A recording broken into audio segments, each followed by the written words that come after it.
And we're still here at Michael Pub, live as you can tell from the rain. Woody is nice and dry inside, playing his clarinet. He may be playing with exuberance tonight, but I think in the future it may be a sad song as he has to answer these new charges. I'm saying it's a multi-million-dollar industry that has sprouted up over a total non-event. He's lying, and he's been lying for so long. And determined that Mia Farrow coached Dylan. I just want to say that that I will always stand by my children. That's it.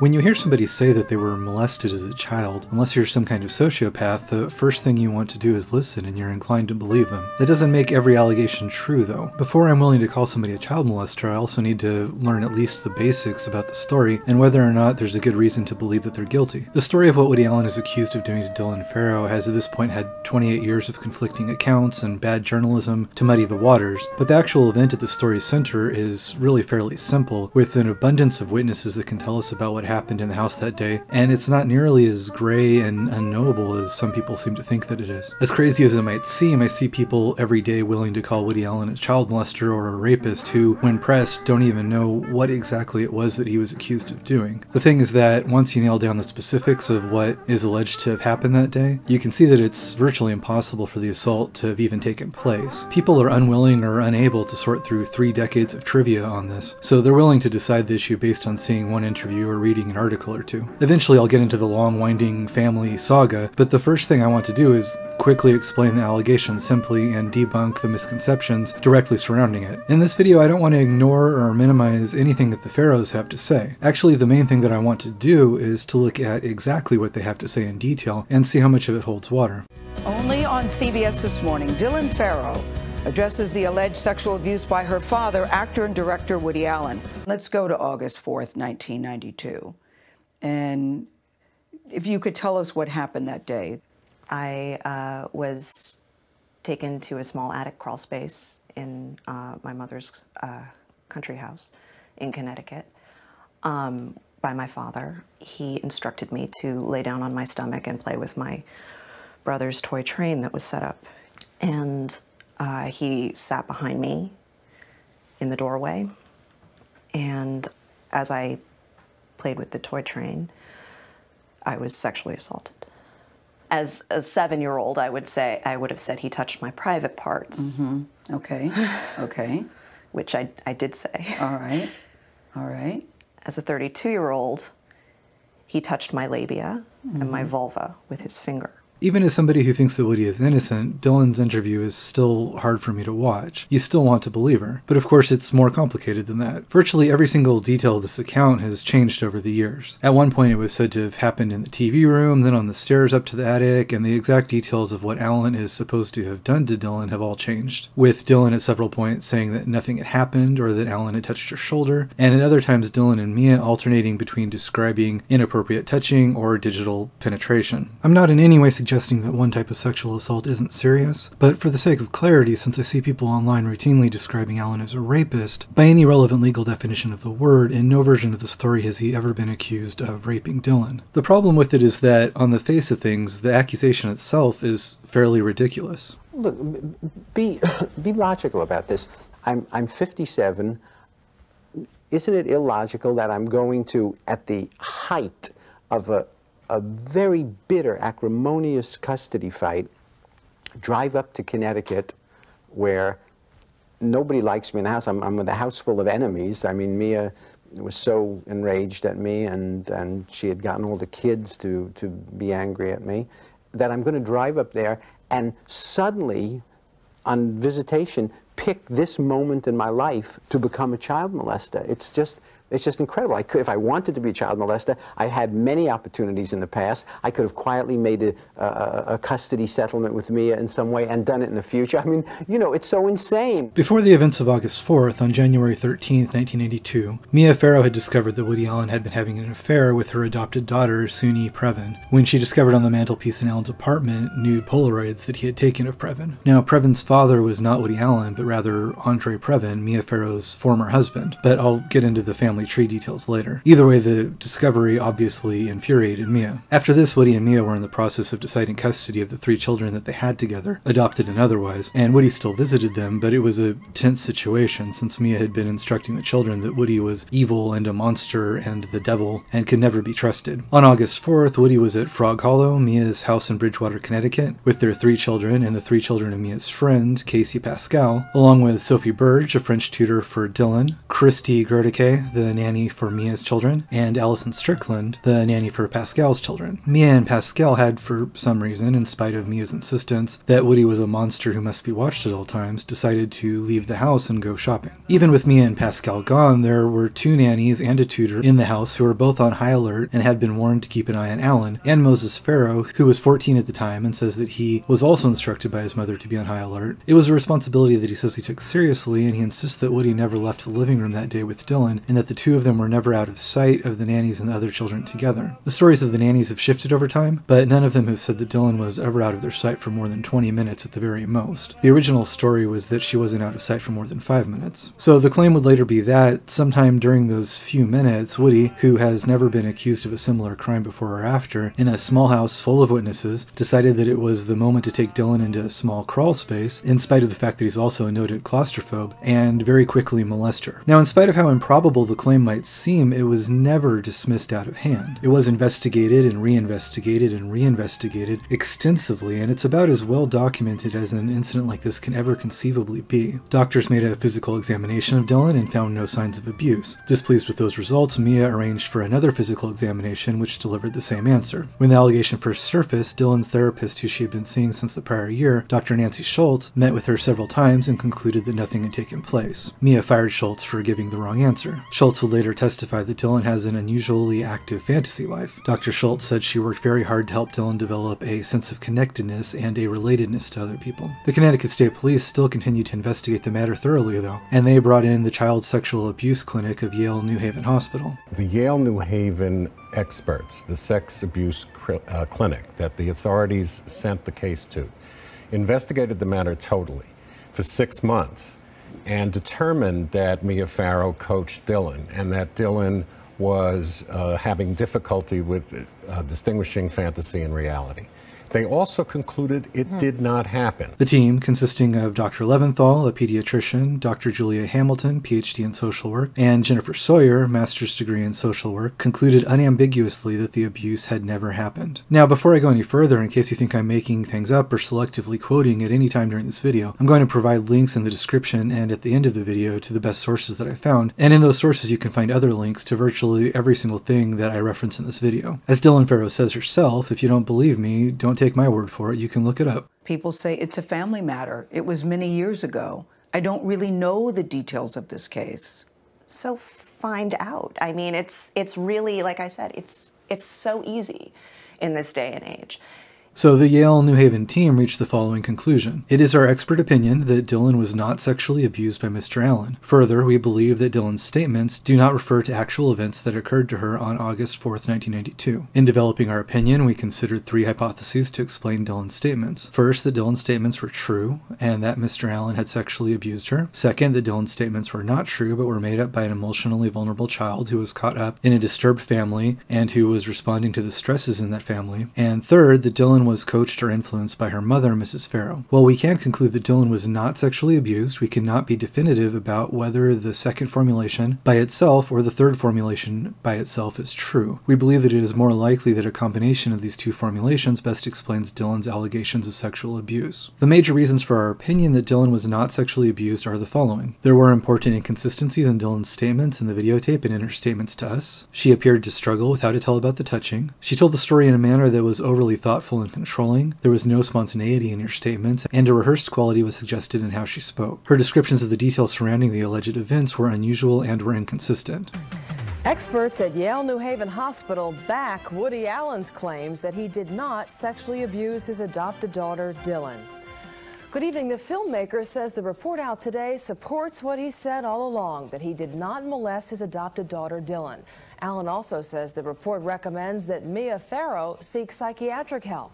Dr. Leventhal said that one reason he doubted her story was that she changed important points from one interview to another, like whether Allen had touched her vagina. At one point, he said that she told him, quote, "I like to cheat on my stories." Now again, this team was working for the prosecutors and brought in by the state's attorney. They were not working for Woody or his legal team. They had a vested interest in catching the perpetrator if a crime had been committed, not in letting him go. After this investigation, there was a second investigation done by the New York State Department of Social Services, the New York Child Welfare Office, which investigated it for 14 months, and was yet another group that said that the abuse never happened. Their conclusion was that, to quote, that no credible evidence was found that the child named in this report has been abused or maltreated. This report has, therefore, been considered unfounded. Now, none of these investigations were inconclusive or ambiguous. They all reached an identical conclusion and stated clearly that the abuse never took place. Not to mention that the story was investigated 2 further times in 2 separate states years later when Woody would adopt 2 more children, and both times the judge involved found no reason to not allow him to adopt, which they obviously would not have done if they had any reason to believe that he was a child molester. So if you've ever wondered why Woody Allen's career went on after the allegation, why he wasn't convicted of any crime, and why people are still willing to work with him, that is your answer right there. By any reasonable burden of proof or standard of evidence, the allegation against Woody was disproven at least twice over, nearly 30 years ago. Even without any of that, common sense should tell you that the story is virtually impossible to begin with, so it's not any mystery why the investigations all arrived at this conclusion. The legal case,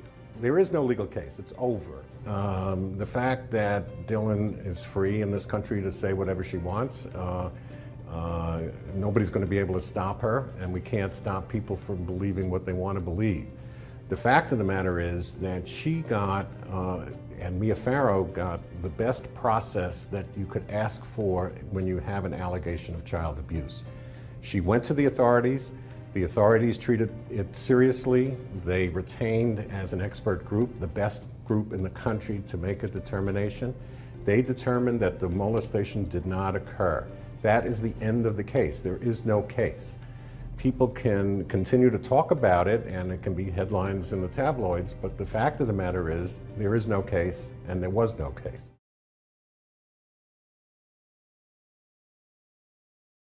So if it's so cut and dry, then why does it never seem to go away? There are a lot of reasons for that, most deliberate attempts to cloud the waters. The Farrows like to try to point out problems with the techniques of the investigators, usually in the investigation by the Yale New Haven Hospital team. Farrow's lawyer, who once said the Yale team was the best, criticized the report. The Yale group, comprised of 2 social workers and a pediatrician, has issued a report which is incomplete and inaccurate.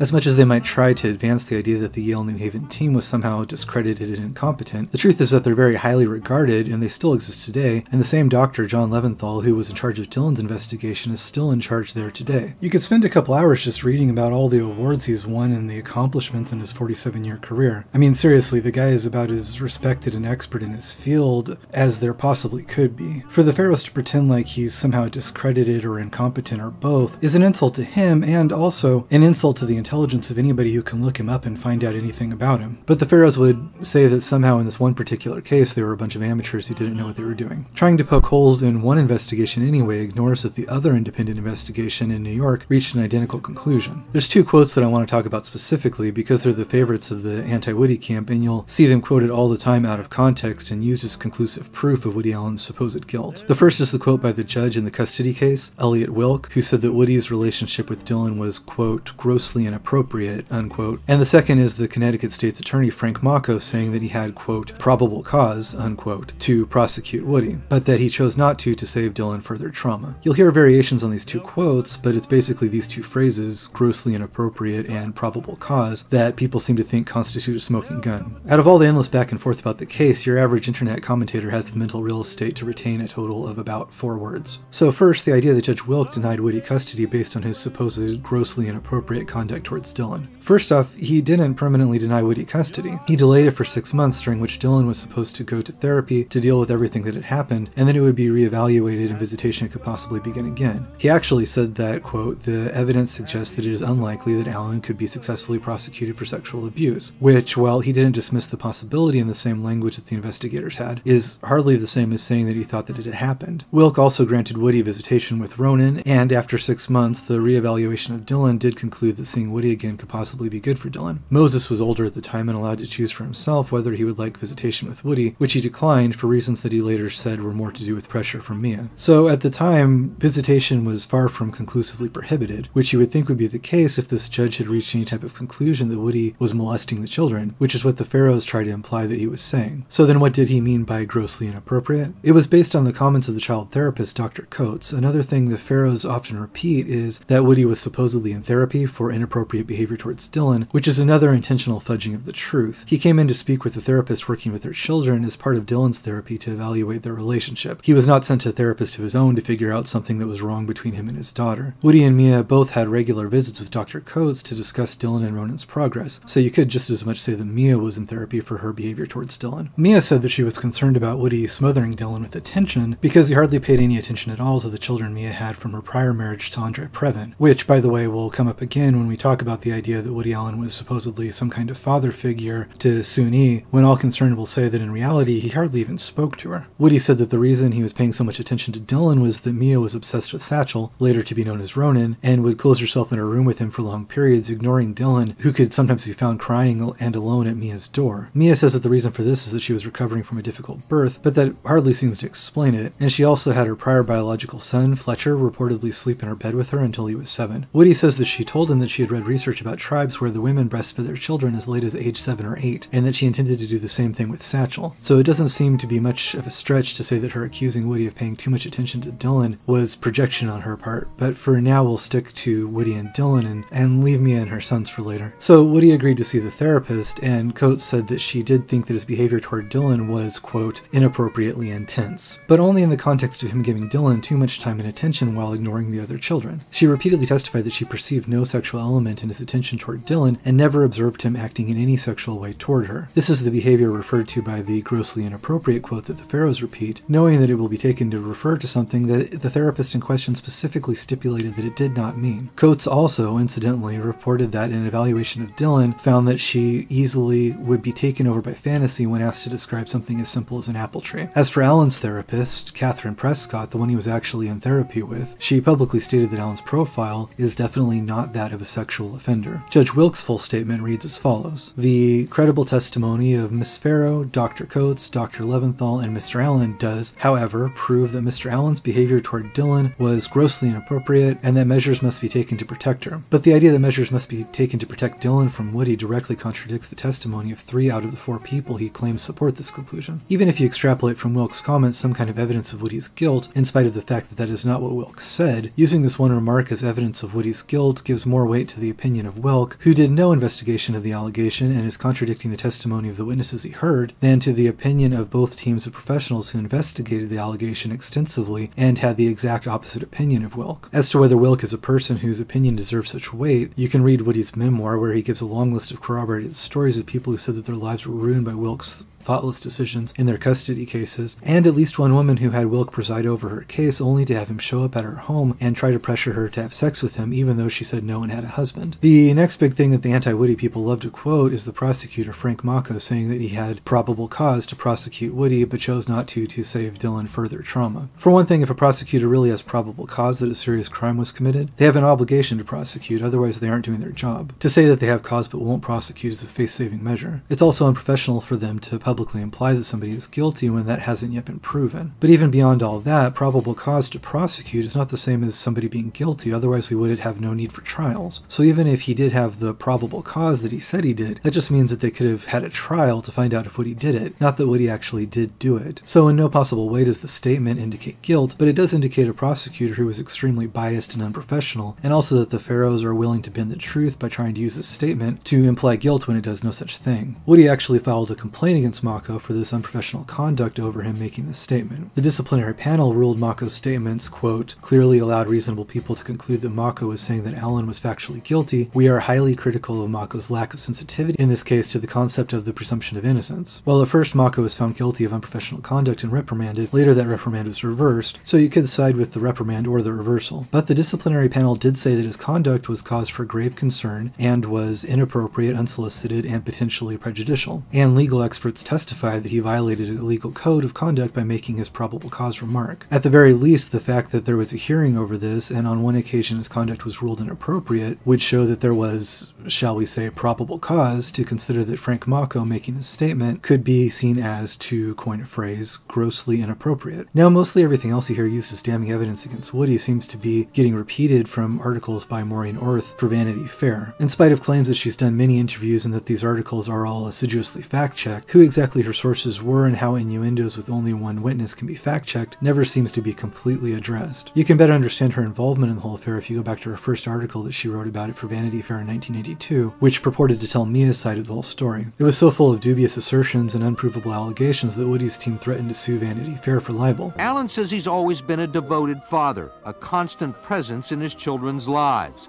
and he's threatened a lawsuit over a recent magazine article that implied he had an unhealthy obsession with Dylan.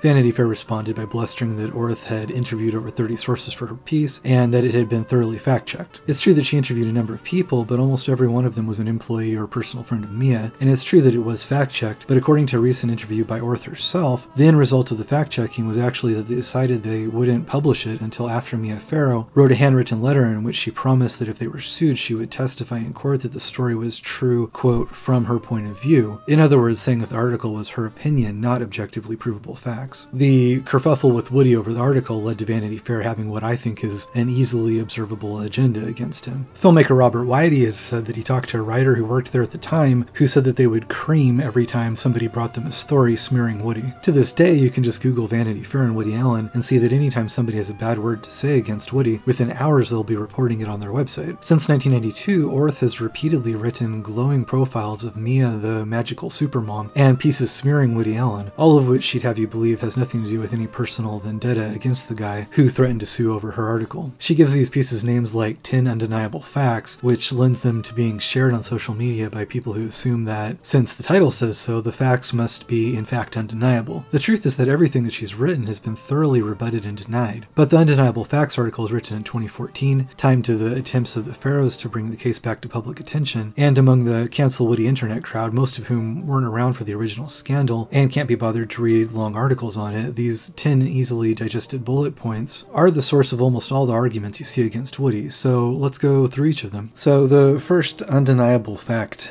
just says that Mia never went to the police to report the abuse that the pediatrician did, and that the pediatrician is bound by law to do that. I'm not sure what she means this first one to prove, except I guess it's to imply that Mia never really wanted the allegation to go public. What I think is interesting about the timeline of how it got reported is that after Mia talked to Dylan about it, she first talked to her lawyer and then to a pediatrician. I mean, if you think your child has been assaulted and might be injured, do you go to a doctor first, or maybe to the police, or do you go to your lawyer? But the fact that she consulted a lawyer before she went to pediatrician suggests that she would have been aware that if she brought this allegation to a pediatrician, the next thing that would happen is that the doctor would report the allegation to the police, as they'd be required to by law. The thing about this is that if Mia knew that the allegation wasn't true, then she could be charged with filing a false police report, in which case going to a doctor is exactly how she would go about getting the allegation reported without being the one to report it herself. That way she couldn't be charged with falsely reporting something. I mean, that sounds like the kind of advice a smart lawyer might give her had she asked what the repercussions would be if she went to the police with the story herself. If she didn't want the story to be reported, it's odd that she went to the doctor twice to make sure that that's exactly what happened, since the first time that they went, Dylan said Woody only touched her on the shoulder, and she didn't start saying she'd been assaulted until they left for a while and then came back the next day to try again. If this is meant to imply that Mia didn't want to pursue the matter and only did so because she was forced to by the pediatrician, it's also odd that, according to the testimony of Monica Thompson, a nanny who witnessed it, Mia then spent 2 to 3 days trying to get Dylan to accuse Woody on video, stopping and starting the video when Dylan wasn't saying what Mia wanted her to because, according to the nanny, me, Dylan seemed totally disinterested in the whole thing. If it's meant to imply that Mia's concern was for Dylan's privacy, it's also odd that Dylan is reportedly naked for much of this video, as her mother was following her with the camera while she wasn't interested in talking about it. If Mia didn't want the public to know about the allegation, it's also odd that this tape of the nude Dylan was then, when Mia was reportedly the only one who had access to it, leaked to a local news station that had been reporting on the story. After their first visit to the doctor, when Dylan wouldn't say that she was abused, a day went by of Mia talking to Dylan and filming her, and then after Dylan said she'd been abused at the second pediatrician visit, the next day, Monica Thompson testified that Farrow told her, quote, "Everything is okay now, everything is set," and that she seemed, quote, "very happy and excited for herself," which is again strange behavior if she didn't want people to know about the allegation. Also odd if Mia supposedly didn't want to publicly accuse Woody Allen of child molestation is the fact that she also briefly tried to accuse him of molesting Satchel with no evidence whatsoever, until that one was so crazy that she couldn't make it stick. At one point though, Mia did offer to make the allegation go away. 4 lawyers testified in court that Mia's lawyers offered to drop the matter if Woody would pay her off with $7 million.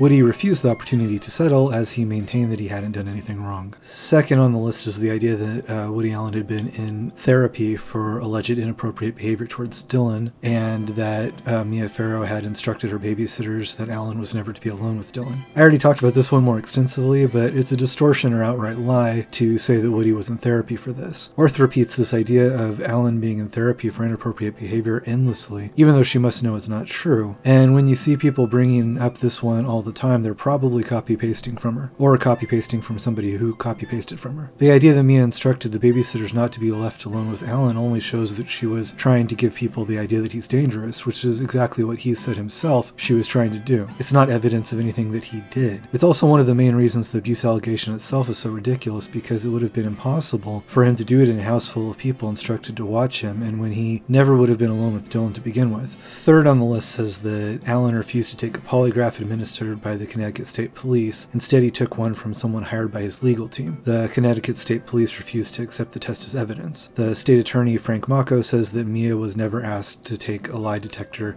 test during the investigation. Okay, so it's a lie that Woody refused to take a polygraph test because the Connecticut State Police never asked him to do that. The reason he used a person he brought in himself to take the test is because he was volunteering to take a test that they weren't administering to him. Orth puts in the fact that Allen chose the person who administered this test to imply that it was somebody who was either unreliable or who was in Allen's pocket. In fact, Allen chose Paul Miner, who had been one of the most respected experts in the field for decades. He had been the chief polygraph examiner for the FBI. He not only taught polygraphology at the FBI Academy, he set up the entire program that they had there. Paul Miner had done polygraph tests for a huge list of famous cases, and Allen passed his test. The test was not used as evidence because polygraph tests are never admissible in courts as evidence, and I'm assuming Orth must know this, so this is another example of her deliberately being untruthful. Paul Miner did, however, answer questions and submit his results to the state police, and they concurred with his findings, so implying that the Connecticut police in some way rejected these findings is the second lie in that sentence. Frank Mocco might say that Mia wasn't asked to take a lie detector test, but she was in fact asked by Woody's attorneys, and she refused. Yet, in spite of having something untrue in nearly every word, this one supposed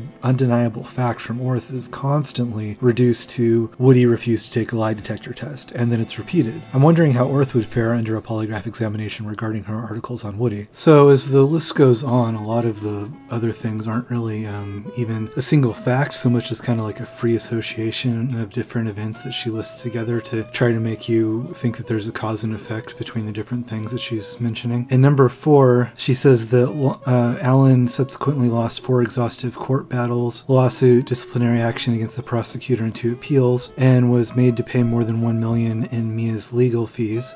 Judge Elliot Wilk concluded that there's no credible evidence to support Mr. Allen's contention that Miss Farrow coached Dylan, or that Mrs. Farrow acted upon a desire for revenge. Now, Allen did lose the custody case for his children, but as Orth knows, that decision was not based on any conclusion that he had molested Dylan. In fact, in the judge's decision in the case, he specifically says that it's unlikely that Woody could be successfully prosecuted for abusing Dylan, and he left the possibility of Woody having custody of Dylan open for future reassessment. Since Mia had initially adopted Moses and Dylan by herself, and Woody had only recently co-adopted them, and since they were living exclusively with her, in any situation it would have been more likely for her to receive custody. With Ronan, then Satchel, and then assumed to be Woody's biological child, Woody was in fact granted visitation rights. It also has nothing to do with Woody's guilt or innocence that he was required to pay some of Farrow's was legal fees. In custody battles where one partner has more income than the other, the party with more assets is usually asked to pay the legal fees of the party with less assets, especially if the party with less income is the one given primary custody of the children and who will be raising the children. This is to prevent the party with more money from having unfair legal leverage in the custody proceedings, and to make sure that the party that ends up with the kids won't be unable to care for them due to legal fees. Orth is trying to insinuate that Woody paying legal fees was some kind of penalty for some presumed guilt, which she knows isn't actually the case. The disciplinary action she's talking about against the prosecutor is Woody's complaint about Frank Mocco saying that he had probable cause to prosecute, which I've already gone into in detail. But again, the question of whether or not Mocco's conduct was appropriate has nothing to do with whether or not Woody was guilty or innocent of abusing Dylan, in spite of Orth slumping it here with the other judgments to try to imply that the courts ruled against him 4 times on the matter of abuse. She knows these other examples are irrelevant to what her readers will assume she's speaking about. It's true that Judge Wilkes stated that there was no evidence that Mia wanted revenge or that Dylan was coached, and it's also true that every expert that investigated the case said exactly the opposite of this, and that there's also mountains of evidence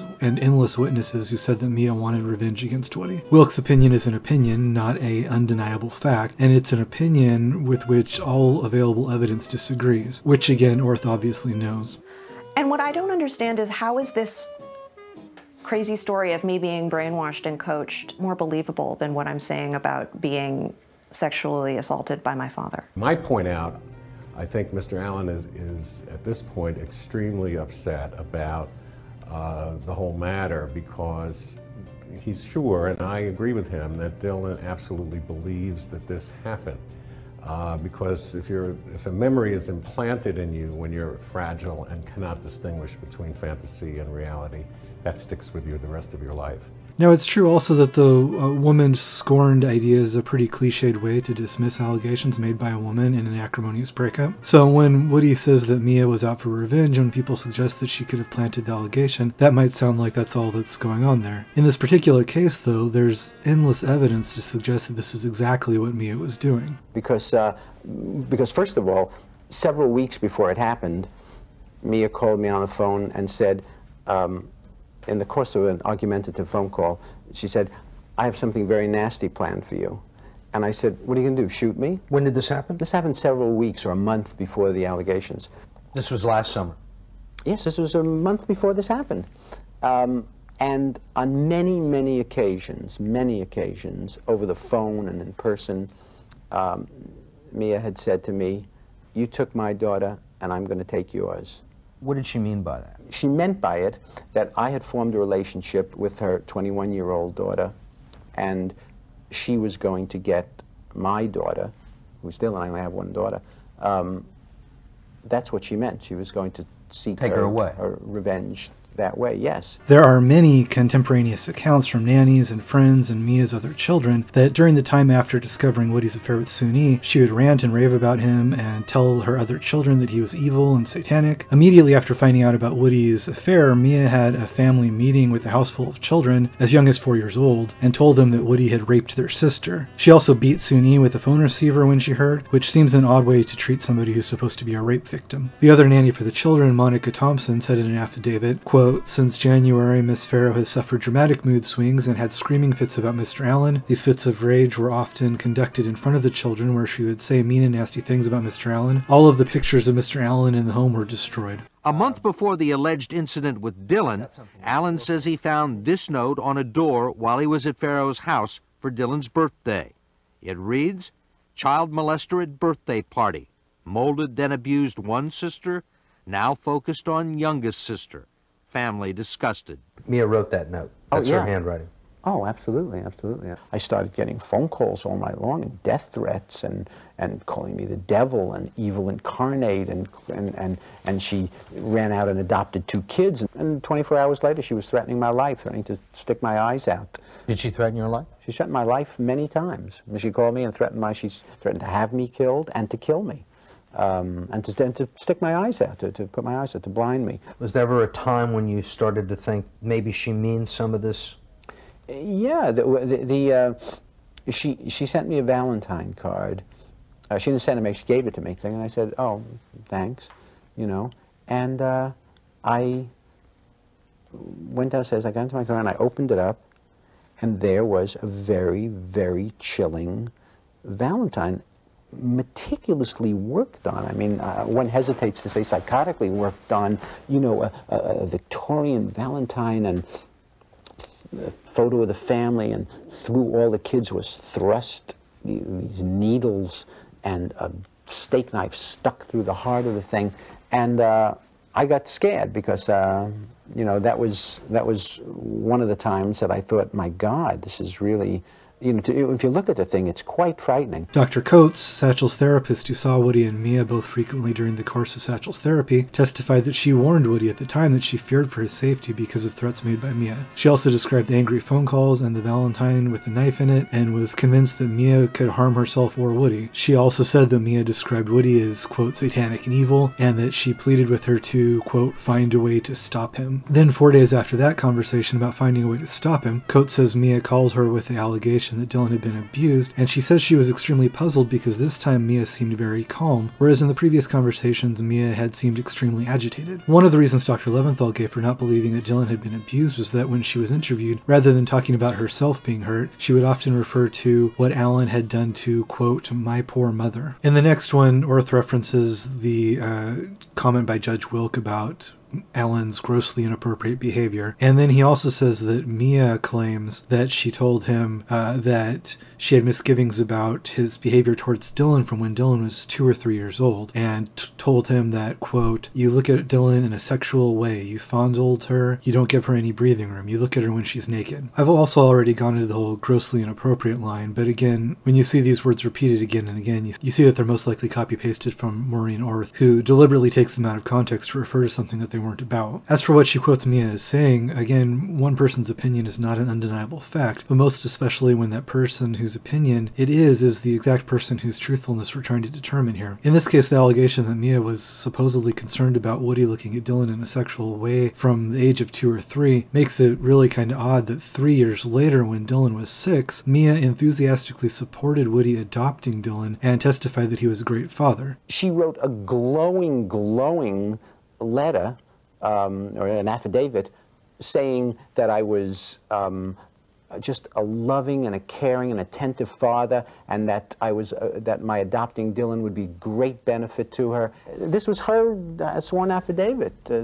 You know. If she thought that Woody was looking at Dylan in a sexual way for 3 years before that, why isn't anybody asking what's wrong with this woman for doing everything she can to help Woody adopt Dylan? In number 6, Orth says that Dylan's abuse claim is consistent with the testimony of 3 adults who were present that day. She says on the day of the alleged assault, a babysitter of a friend told police and gave sworn testimony that Alan and Dylan went missing for 15 or 20 minutes while she was at the house. And then there's the claim from the other babysitter that said that she saw Alan with his head on Dylan's lap while Dylan sat on the couch, and the French tutor that told police that she found Dylan not wearing her underpants under her sundress. Now, on each of these details, she's conflating multiple sources, and they've all told conflicting versions of these stories that have changed multiple times. Christy Grodicke, the babysitter that said Dylan went missing for a time, has told different time ranges from 5 minutes to 20 minutes, none of which is actually long enough for the incident to have credibly taken place. The time when she said Dylan was out of her sight was fully accounted for by other sources anyway.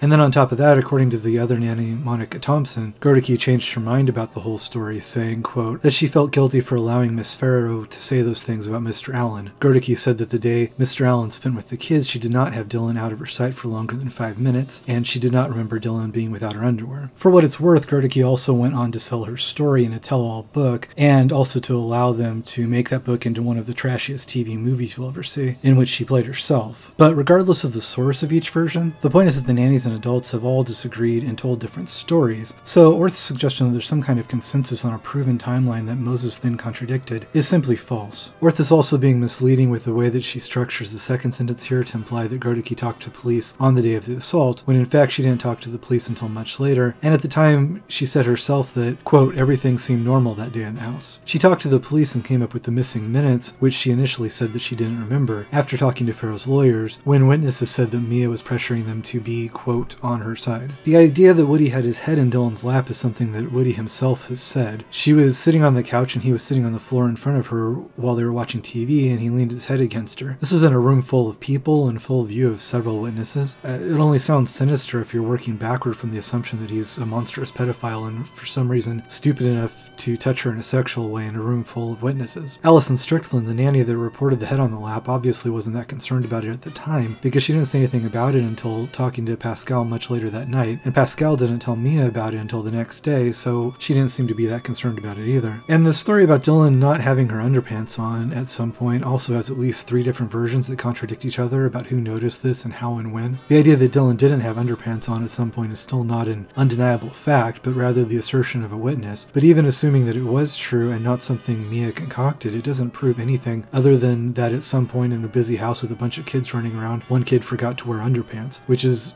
hardly evidence that something sinister occurred, unless you're working backward again from the assumption that the alleged event happened and looking for hints. Casey Pascal even said she remembered Dylan saying that she took off her underpants because they were wet, which seems like a much more likely and commonplace explanation than an elaborate molestation scheme. They're really fond of trying to make these things sound sinister when they have perfectly innocent explanations. Dylan recently tried to make a harrowing anecdote about Woody simply sending her a care package with some old photos that he had of her. She said she asked Mia to call her lawyers and find out if this constituted harassment, which, of course, no sane lawyer would say that it did. She tried to make it sound shady by saying that Woody used a false name on the envelope, when in actual fact the name on the envelope, Lehman, was simply the name of Woody's assistant who handled all of Woody's mail and would have been the return address on any of his letters. The next one is the typical complaints that they come up with trying to poke holes in the Yale New Haven investigation. They say that Dr. Leventhal, who signed off on the report, never saw Dylan, and no psychologists or psychiatrists were on the panel. The social workers never testified. The hospital team only presented a sworn deposition by Dr. Leventhal. Then they say all the notes from the report were destroyed, and they tried to say that there are explanations for some of the things that Dylan said which were used as examples of her having a hard time telling between fantasy and reality. Like, she's told them that there were, quote, deadheads in the attic, and in the attic what she was referring to were wigs kept on styrofoam blocks. The notes from the investigation being destroyed is another commonly cited fact that is most probably copy-pasted from Orth's articles, and it's as misleading as all the rest. They like to portray this as evidence of some kind of sinister and shady goings-on, when the truth is that in investigations like this conducted by Child Services or by the FBI or other similar institutions, it's common practice to destroy the interview notes to protect the privacy of the interview subjects. Obviously, if the report had reached the conclusion that the Farrows had wanted, they wouldn't be rejecting it because the interview notes had been destroyed. Judge Wilker, the police not agreeing with the results of the investigation, doesn't offer evidence that it wasn't reliable, only that those particular individuals didn't like the result. Again, if the report had come to the conclusion that the Farrows wanted, none of them would be complaining about the methodology. The facts in the report are true or not independent of how Wilk and the Farrows might feel about them, and along with not being seriously contested, they were reinforced by the New York investigation reaching the same conclusion. The idea that there weren't psychologists or psychiatrists on the panel is again meant to somehow imply that the Yale New Haven team isn't qualified, when in fact the team investigating it had multiple doctors trained to specialize in investigating exactly this type of situation, and they also interviewed Dylan's psychiatrist as well. The report is not the first or only time that somebody reported being concerned about Dylan's ability to distinguish fantasy from reality. It's actually one of the reasons Dylan was in therapy before any of this started. While they found out that certain things like Dylan talking about deadheads had literal explanations, neither the Yale New Haven team nor any of the other experts who interviewed her about this ever backed down from the unanimous conclusion that the abuse she described was not a real event. Then in number 8 she says Alan changed his story about the attic where the abuse allegedly took place. First, Alan told investigators he had never been inside the attic where the alleged abuse took place. After his hair was found on a painting in the attic, he admitted that he might have stuck his head in once or twice. A top investigator concluded that his account was not credible. Now, this one is so silly that it's hard to even know where to start with it. First, it's never been clear that the investigators actually did find Woody's hair in the attic, or if they found a hair sample, how they proved that it was his. I haven't seen any evidence that a DNA test was conducted, and the hair was never used as evidence. Even if they did find the hair on a painting in the attic, that doesn't prove anything, since obviously Woody's hair could have got on the painting before it was moved up there. If they were searching the space for forensic evidence that he had been up there, where he would have had to be crawling on his hands and his knees in the alleged incident, you would think that it would be impossible for him to not have left some kind of handprints, shoe prints, fingerprints, clothing fibers, or more. How do you crawl around in a tight space without touching anything? So if he was there and all they found was a hair on a painting that could have picked up his hair when it wasn't in the attic, then that's laughably thin to pass for evidence. And of course it doesn't need to be said that proof that he had been in the attic, which they never found, still doesn't constitute proof that he had molested anybody when he was there, for all Maureen Orth's sinister hinting about this. As for the idea that he changed his story, all All that happened was that he first said he hadn't been in the attic. In fact, he wasn't even sure where it was they were talking about. He's famously claustrophobic. It's bizarre to think that he would be jamming himself into a crawl space or going through Mia's closets, which is where the entrance to the crawl space was. When he said that the police claimed that they had found hair there, and rather than call the police liars, Woody said that he supposed it was possible that at some point he had stuck his head in there. He didn't say that he suddenly remembered a specific incident he had previously denied and recanted his testimony. He just said that he supposed that at some point in the 10 years or more he had visited the house, he could have stuck his head in there for some reason that he couldn't remember. He still wasn't even clear on where this crawl space was that they were talking about, and he never changed his story that it was a place that he wouldn't visit in his trips to the house. In fact, if he was guilty and he thought that they might find evidence that he had been in the crawl space, wouldn't he admit that he had been up there but create another reason for his presence there? His only reason to say that he hadn't been up there is if he thought that he hadn't. If he knew that he had been up there, then he would know that if he said that he hadn't and they found some kind of evidence that he had, it would be evidence that he was lying to them. At the time of the interview, they had already taken his fingerprints and hair samples, and he knew that they would be looking for these exact things. The only reason for him to say that he hadn't been in the attic is if he really thought that he hadn't. It's classic Orth to take these vague summaries of events and then use them to imply the exact opposite of what they actually mean. She also never specifies who the supposed top investigator is, who she claims didn't find Woody credible. She just drops it in there and lets the reader's imagination create a story, which is, like all of these things she says, the exact opposite of an undeniable fact. In number 9, she comes back yet again to the probable cause comment, which a simple look at the circumstances shows isn't in any way indicative of guilt or innocence, but was definitely unprofessional and misleading. Orth's continued attempts to try to use a statement to indicate something other than what it actually indicates is, however, indicative of her willingness to bend facts that don't suit her. In number 10, she spends a lot of words to say that she's not a friend of Mia Farrow and that she never met Mia Farrow before 2003. This is another item on the list that doesn't have anything to do with Woody Allen's guilt or innocence, but you can see why it's here, since Orth's long-time obvious bias to one side of the story makes many people assume that she must be friends with Mia. Her first large piece on Mia specifically bills itself as telling you Mia's side of the story, and the witnesses she has interviewed or claimed to have interviewed are almost exclusively Mia's friends and employees. Vanity Fair's defense of her article when Woody threatened to sue for libel is that she had interviewed so many people to research it, but obviously she had been acting with the opposite agenda because she could have found just as many people who were friends and employees of Woody who would have said the opposite. Of course, it doesn't make much sense that almost everybody who's spoken publicly about the case on Mia's side would all coordinate to speak to this one interviewer for the same article without any of them first consulting with Mia or making sure it was okay with her. But if it's actually true that Orth is not friends with Mia and wrote the article without Mia's approval, then it only makes it even less professional and more biased that she was claiming to be telling Mia's story and to speak on Mia's behalf. Regardless, it's manifestly dishonest for her to imply that what she's written doesn't represent propaganda from Mia's side, when Mia herself wrote a letter about Orth's first article personally promising to testify that it did, in fact, represent her opinion. But in spite of all that, Orth did hit on something with this 10 undeniable facts format, though, as these sound bites perfectly fit the attention span of today's readers and are ready-made for social media dissemination. So no matter how little sense they make, you will find these 10 non-facts used anytime you try to talk about this on a public forum. Of course, as I've already said, an anecdotal assertion of a single witness, oftentimes a witness who Maureen Orth won't even name, is not in any way an undeniable fact. Maureen Orth's Vanity Fair articles are an endless deluge of assertions about private lives of the people involved, which are often quoted and repeated but have no sources other than Maureen Orth's articles. When she's put upon to explain where certain things come from, Orth often refers to a, quote, member of the household or just unnamed sources. Almost exclusively the sources that Orth does name in her articles about Mia are all Mia's friends or employees, and yet she has the bald hypocrisy to imply that it's shady when people who worked with Woody say that they support him. So I can't know what's going on in Dylan Farrow's head, and while judging the event on the evidence we have, it's not only unlikely but basically impossible that it happened. That doesn't mean that Dylan doesn't think what she's saying is true. Many past cases have shown us how easy it is to give people, and especially vulnerable children, false memories that they sincerely believe are true. When Sandy Bullock was working in the Farrow house, she said that she once found Dylan crying, and when she asked her what was wrong, Dylan said, "Mommy wants me to lie." If Dylan had a story fed to her or was prompted to make one up during a traumatic family ordeal at the impressionable age of 7, and then was made to spend months repeating that story to various psychologists and investigators, it would actually be surprising if she didn't remember the story as being true, whether or not it had ever happened. But where Dylan starts to lose me is with how willing she is, as an adult, to freely distort the story and add things that she has to know are untrue when it serves her purpose. Because I have been saying this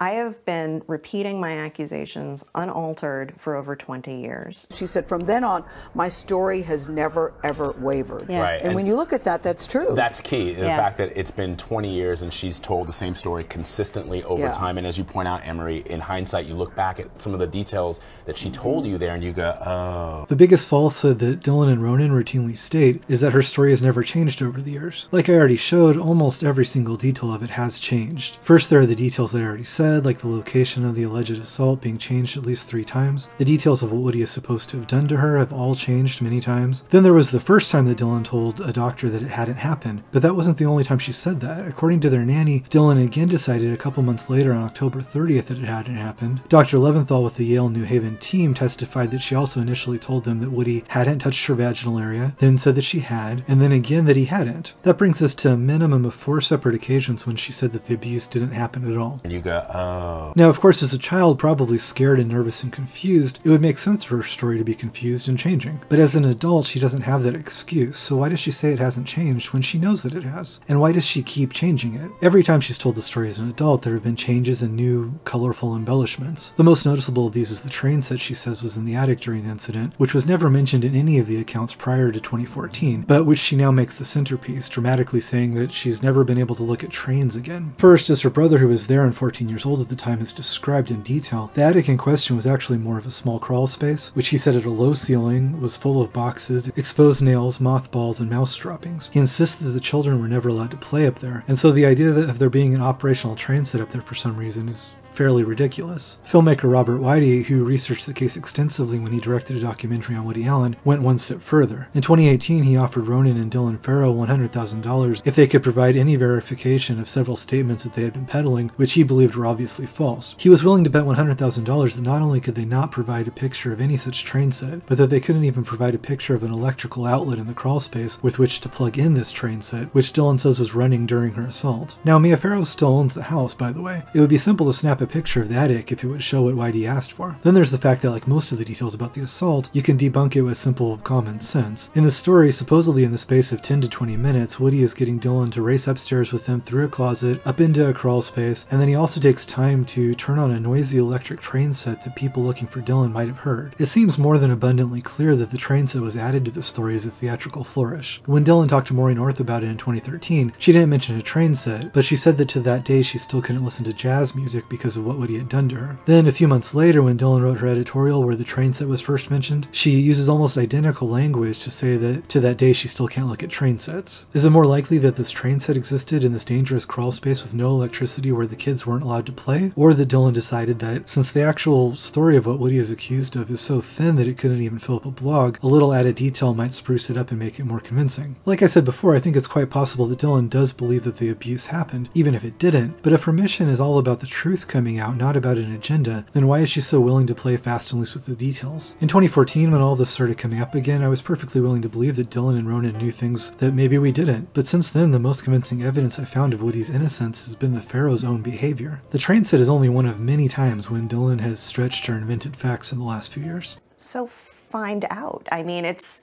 really, like I said, it's so easy in this day and age. Dylan likes to ask why Me Too has spared Woody Allen, and she knows the answer to this also. The legal authorities gave full attention to the case at the time no evidence was found, and they rendered a decision that no crime had been committed, so he went on with his life. That used to be what happened when people were accused of a crime, and we needed more than an accusation and an angry mob on Twitter to find them guilty. Dylan and Ronan also frequently harp on the idea that Woody was in therapy for his behavior toward Dylan, which I've also already shown in detail isn't true. Either they know that this wasn't true too, or they're lecturing the world on how you should listen to them when they haven't even Googled the case themselves. So find out. Dylan also repeats the lie that Allen refused to take a polygraph. I'm guessing that here she's parroting Maureen Orth like so many others, but again, either she knows that it's a lie, or she hasn't even bothered to learn the basics of her own story. So find out. Dylan also likes to repeat the probable cause remark, which has also been thoroughly debunked as any kind of evidence that Woody was guilty. She paints it as untrue that Mia's accusations against Woody came during a custody dispute because Woody sued for custody only after the abuse allegation was made, but this is also simply untrue since they were already in negotiations over custody and support payments for the children. Woody did sue for custody after the allegation because he says that then he realized the situation with Mia was becoming dangerous to the children, which I would say was a good call. These totally false and outrageous allegations have sickened me so that I felt that for the sake of all my 3 children, I must try and remove them from an atmosphere so unhealthy it can surely leave irreparable scars. Dylan says that the author of the Yale New Haven report never interviewed her. This is carefully worded to imply that the report was made by people who didn't interview her. In fact, it's a matter of public record that they did interview her 9 times. When she says that the author of the report didn't interview her, she's talking about Dr. Leventhal, but the interviews with Dylan were conducted by Dr. Julia Hamilton and Jennifer Sawyer, the 2 other social workers handling the case, as for obvious reasons with a young female subject, they would typically have a female interviewer. Dylan has also said that the other witnesses to the case weren't interviewed. Of course, the assault itself couldn't have had any witnesses, but if she's just referring to other people who were at the house or had pertinent information, the investigation did in fact interview Christy Grodeke, their nanny that day, and Sophie Burge, the French tutor who was also there that day, along with Susan Coates and Nancy Schultz, the 2 therapists who had talked to Dylan about it. They also interviewed Mia and just about every other conceivable person that could have had anything to do with it. Incidentally, in his memoir, Woody tells a detailed story with witnesses about when he and Mia were being interviewed by the team together, and she was caught red-handed inventing anecdotes about the incident out of whole cloth. Dylan and Ronan also love to portray Woody as a wealthy Hollywood mega power with unseemly control over the media, when they know that for the major studios in Hollywood, all of Woody's movies put together have probably generated less profit for them over the years than an ice cream stand at one of their amusement parks. They talk about Woody's powerful legal team when Mia's lawyer during the custody proceedings happens to have been Alan Dershowitz, who is still to this day one of the most famous attorneys in the country. You probably just saw him all over the TV during Trump's impeachment proceedings. But of course, where Dylan really starts to strain credibility is in how she's constantly going on about how she's been ignored, disbelieved, or discarded. Dylan Farrow says she has felt ignored for years after alleging that her adopted father, Woody Allen, sexually abused her. Why shouldn't I feel some sort of outrage that after all these years being ignored and disbelieved and tossed aside, I have been systematically shut down, ignored, or discredited. The obvious fact is that not only was her allegation taken seriously and listened to, she was listened to a degree that would have been completely absurd for anybody who wasn't from a family full of celebrities. Believe it or not, I didn't think I was that famous to warrant such coverage. I was on magazine covers. I thought, you gotta be kidding. I'm not that big a deal to warrant this interest. But apparently it was a good, juicy story, a very juicy story. And, you know, it took a little edge off my natural blandness. Every detail of the case was nightly news for months. There were endless investigations into it, even more than I've detailed here. And that's all just at the time. Even after the case was dropped for 28 years, anytime Dylan has wanted to talk about it, she's instantly had access to major media outlets. She can come on TV and talk about a 28-year-old story in front of millions of viewers anytime she feels like it. Now she has a book coming out, and if you think that this book wasn't published purely because of who she is and the fact that she can have anything published she wants, I encourage you to go read the excerpt on the Vanity Fair website and then try to say with a straight face that it was published because of its literary merits. For survivors of sexual assault who have actually been ignored and disregarded, I would think that for Dylan to pretend she has been treated like they have been treated would be extremely insulting.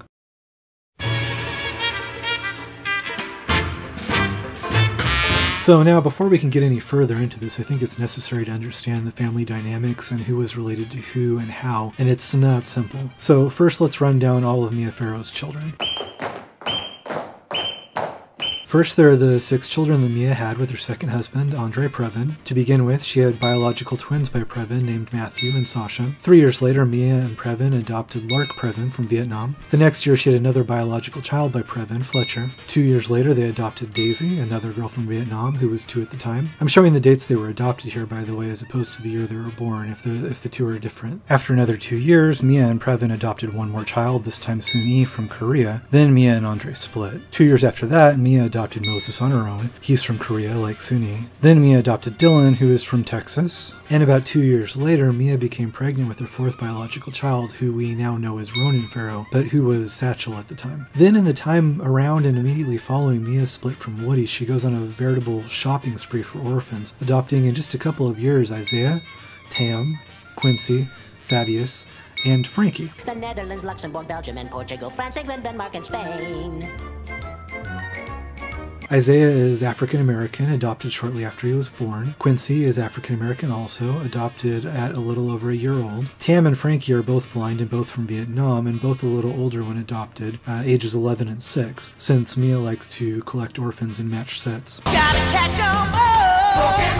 Thaddeus was the odd one out from India. There were also a minimum of 2 other orphans that she adopted briefly during these last few years, but then returned to the shop when they didn't meet with whatever her standards were for a good orphan. Possibly 3 or more, depending on whether the orphan described in one of Orth's articles is the same one as one of the ones that Woody says in his memoir Mia shipped back, or if that was a different one. Now, complicating the long list is the fact that most of the kids have had more than one name, and that the names change. Moses Farrow was originally named Misha, and Dylan has reverted to her birth name, but was at varying times renamed to Eliza and then to Malone. Ronan was born Satchel, but has also had his name changed to Harmon and then to Seamus before Ronan. Quincy was named Kaylee Shea when she was originally adopted. Now, if this happens once or even a couple times out of 14 kids, it wouldn't be so strange, but when it happens so many times, you begin to wonder what's motivating it. Mia is supposed to have changed Moses' name from Misha because she saw the athlete Moses Malone. I'm assuming that might also be why Dylan was Malone for a while. Daisy Previn was named Summer when they first adopted her, but later changed it to Daisy. They said after Mia's character of Daisy, which she played in the Great Gatsby film. Frankie is also called Min, or Frankie Min, and the Frankie part is after Mia's first husband, Frank Sinatra. When Mia first adopted Thaddeus, she named him Gabriel Wilk after Judge Wilk, who ruled in her favor in the custody hearing.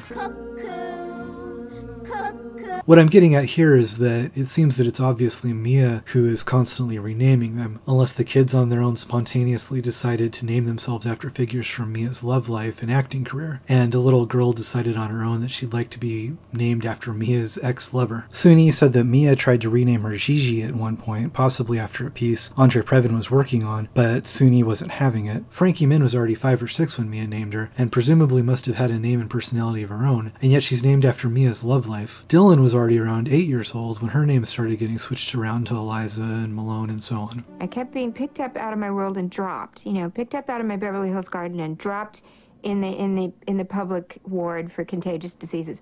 I was picked up there and then dropped back into my life, and then picked up from there and then dropped into another life in Spain. I learned Spanish, I got my ears pierced, I tried to pretend I was Spanish. I had my dreams in Spanish. I was Spanish. And then I was picked out of there, and then I was dropped into England. Then I had an English accent, and I was English. Mia seems to be fond of reinventing things and of rewriting history to serve her present. She also seems to consider her children, even though they had lives and most had names before she adopted them, to be blank slates that she can rename and change as it suits her. After Mia's divorce from Frank Sinatra, she didn't ask for money or alimony, which her friends have said is because she doesn't like owing anybody anything. In Orth's profile of her, Mia's friend Leonard Gersh says Mia told him that the reason she adopts children is, quote, "I'm interested in giving life to someone whose life would not exist if it weren't for me," end quote. He says this is an example of her generosity, but it always struck me as creepy that the reason she wants to keep children is because she likes having people who wouldn't exist without her. People who owe her everything and who are dependent on her for survival. People, in other words, that won't have much of a choice when you tell them to do something. Her selflessness seems to come under further scrutiny when you look at where the children have ended up. A couple have histories of being arrested for minor infractions. At least 2 of the children, Sunni and Moses, are now permanently estranged from the family and likely won't ever speak to Mia again, and at least 3 of them are dead. Lark died alone in a hospital on Christmas Day 2008 from AIDS-related pneumonia, and had apparently been living in poverty and with a drug problem. Thaddeus committed suicide by gunshot, and Tam died from heart failure, but Moses insists unambiguously that it was another suicide. He says that Tam's suicide directly followed a fight with Mia, and that the details of it were related to him by Thaddeus before Thaddeus committed suicide in turn. The Farrows still insist that Tam died from heart problems, but Robert Whitey is convinced enough that that's not the case, that it was another item on his list with the train set offering Ronan and Dylan $100,000 if they could simply provide any hospital records indicating that the cause of death was what they claim it is, and not the overdose of pills that Moses described. Again, there would be a hospital record of this if it was heart failure and not related to drug overdose, but Ronan and Dylan ignored this chance for $100,000 as well. And then there's also Frankie, about whom I haven't really been able to find out much. She was in family photos in the 90s and then seems to have disappeared. I do know that after Moses wrote his blog a few years ago accusing Mia of abuse, the 8 Farrow children who were still on speaking terms with her all co-signed a letter saying that they stand by their mom, but Frankie was not among the ones that co-signed the letter. Now, I realize that Mia was adopting children who already had many physical and emotional difficulties, and some of them are going to have problems down the road. But not counting Frankie, we're talking about at least 5 out of 10 adopted children who either committed suicide suicide, died in poverty alone without the family, or who have said that Mia abused them and are now permanently estranged from the family. That's 50% or fewer who are still alive and willing to even speak to Mia, which doesn't seem to me like the greatest success rate. It seems obvious that she liked the excitement of adopting children and the praise that she got from the public for caring for the sick and injured, but wasn't much interest in the actual work of caring for them. Moses and a housekeeper and a babysitter have all said that Mia made Thaddeus wear his heavy iron leg braces when he would be outside, rather than the lighter plastic ones that he had, because the lighter ones would be worn underneath his pants, whereas the heavier ones would be on the outside of his pants invisible so that people could see them. Mia liked being photographed with obviously disabled children. The fact that the biological children are doing better than the adopted children also bears out contemporaneous accounts of what maids and nannies and other witnesses said it was like in the household, and is backed by the stories told by Sunni and Moses, who said that Mia treated the adopted children like servants. They were expected to do their own grocery shopping, cook their own food, clean and iron Mia's sheets, all at very young ages. Sunni said that the adopted children were treated as domestics, and one nanny said that Mia treated Lark like a scullery maid, and speculated that one day Lark would write a Mommy Dearest memoir, but now Lark isn't alive to tell us about it. While Ronan and Dylan were in therapy from ages 3 and 5, Moses says that Tam, before killing herself, struggled with depression for years, but that Mia wouldn't pay for therapy, saying that Tam was just moody. While they paid for Ronan to go to Bard College at age 11, Quincy recently had a GoFundMe page online because she needed help raising $3,000. It also seems like to find any pictures of Quincy, Mia Farrow has to Google Mia Farrow and her black children.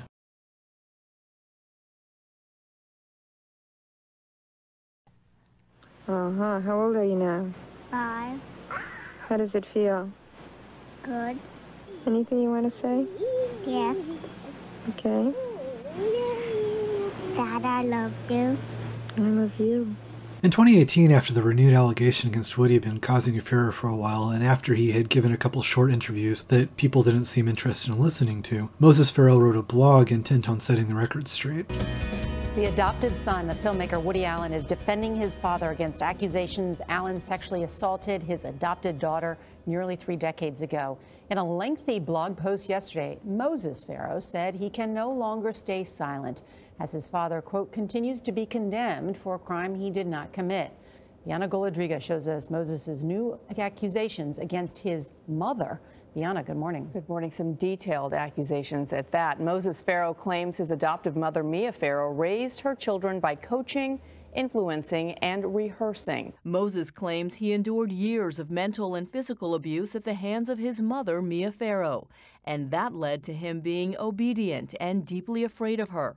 The Farrows had tried to cast this as part of Woody's scheme to bribe or pressure the kids to speak out against Mia, but in actual fact, it was Moses who reached out to Woody to reconnect after, quote, escaping the clan, in his words. It's from Moses' blog that I got some examples I pointed out above with his recollections of the house on the day of the alleged assault, how Woody was never out of sight with Dylan, and how the train set could never possibly have been in the attic. People ask how he could claim to be a witness to an assault that he didn't see, which is of course a very dumb question. You can't witness something that didn't happen. He was in the house the entire day, and he can account for Woody and Dylan's actions, which adds to the question of what happened in the house that day is as direct of a witness as there can possibly be. He also had quite a few other things to say about growing up with Mia Farrow. He talks extensively about her going ballistic after the Sunni revelation, about her drilling it into the kids that Woody was evil. The recurring theme of his piece is how Mia would coach the children with their own versions of what she wanted them to say and to believe, and how they were all desperate to please her because repercussions for not pleasing her were severe. He recalls his siblings, including ones that were blind or physically disabled, dragged downstairs and locked in closets when they misbehaved. He describes Thaddeus, who was a paraplegic, being shut in an outdoor shed overnight for some offense. Judy Hollister and Sandy Bullock, who worked in the house at the time, have corroborated these stories. He describes Mia being physically violent towards Sunni, throwing large, dangerous objects at her, and beating her with the telephone receiver. Sunni has described these incidents also. When Moses didn't give her the response she wanted to something, he describes Mia slapping him, telling him that they would rehearse what she wanted him to say, and then making him say it again and again, drilling it into him. He describes an incident where he cut his pants, and she responded by spanking him, taking his clothes away, and forcing him to stand naked in front of his siblings. He goes on describing still more beatings and verbal coaching that he refers to as brainwashing. The thing here is that Dylan and Moses' accounts are both mutually contradictory, so you can't really believe both. Whichever you choose, you're calling one account about childhood abuse untrue. So why is it okay to say that Moses' account isn't true, but you must immediately and without question believe believe Dylan's because we must always believe the accusers. And if you have to choose only one of them to believe, why is it easier to believe Dylan's? They're both accounts of childhood abuse, but the difference is that Moses' account is of many incidents of abuse, while Dylan has only one to describe, and Moses' account is vastly more detailed and lines up in every way more closely to the other facts we know about the situation. Also, on the day in question in 1992, Moses was 14 and Dylan was 7, and his recollections of that day are much more detailed and much more objectively accurate. The reason people favor Dylan's account is because they've already decided that Woody is a creep, and it plays into their confirmation bias. They're on board with the trend of bringing down accused famous men, and they're going with the narrative that they're more familiar with, which is the young girl being abused by a powerful man. There's no reason within the stories themselves to select Dylan's as the more credible. If you want to, let's just count the number of falsehoods and misleading statements that I've already pointed out in Dylan's accounts.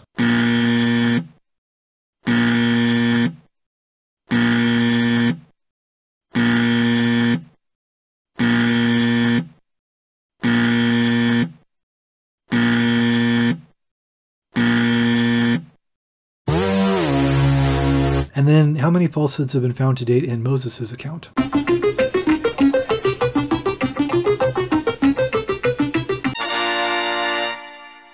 Moses also describes being a first-hand witness to Dylan being drilled by their mother and pressured to support Mia's side against Woody. He says he watched some of the making of the tape Mia made of Dylan accusing Woody, and describes Mia asking leading questions and stopping and starting the tape again and again until Dylan said what Mia wanted her to. And Moses also says that if you ever went against Mia, you would be dead to her. When Moses started telling his story, Dylan said that he was dead to her exactly as he predicted that she would, and said that his account was, quote, irrelevant, which is an interesting way for somebody who now styles herself as an abuse activist to respond to somebody's account of abuse.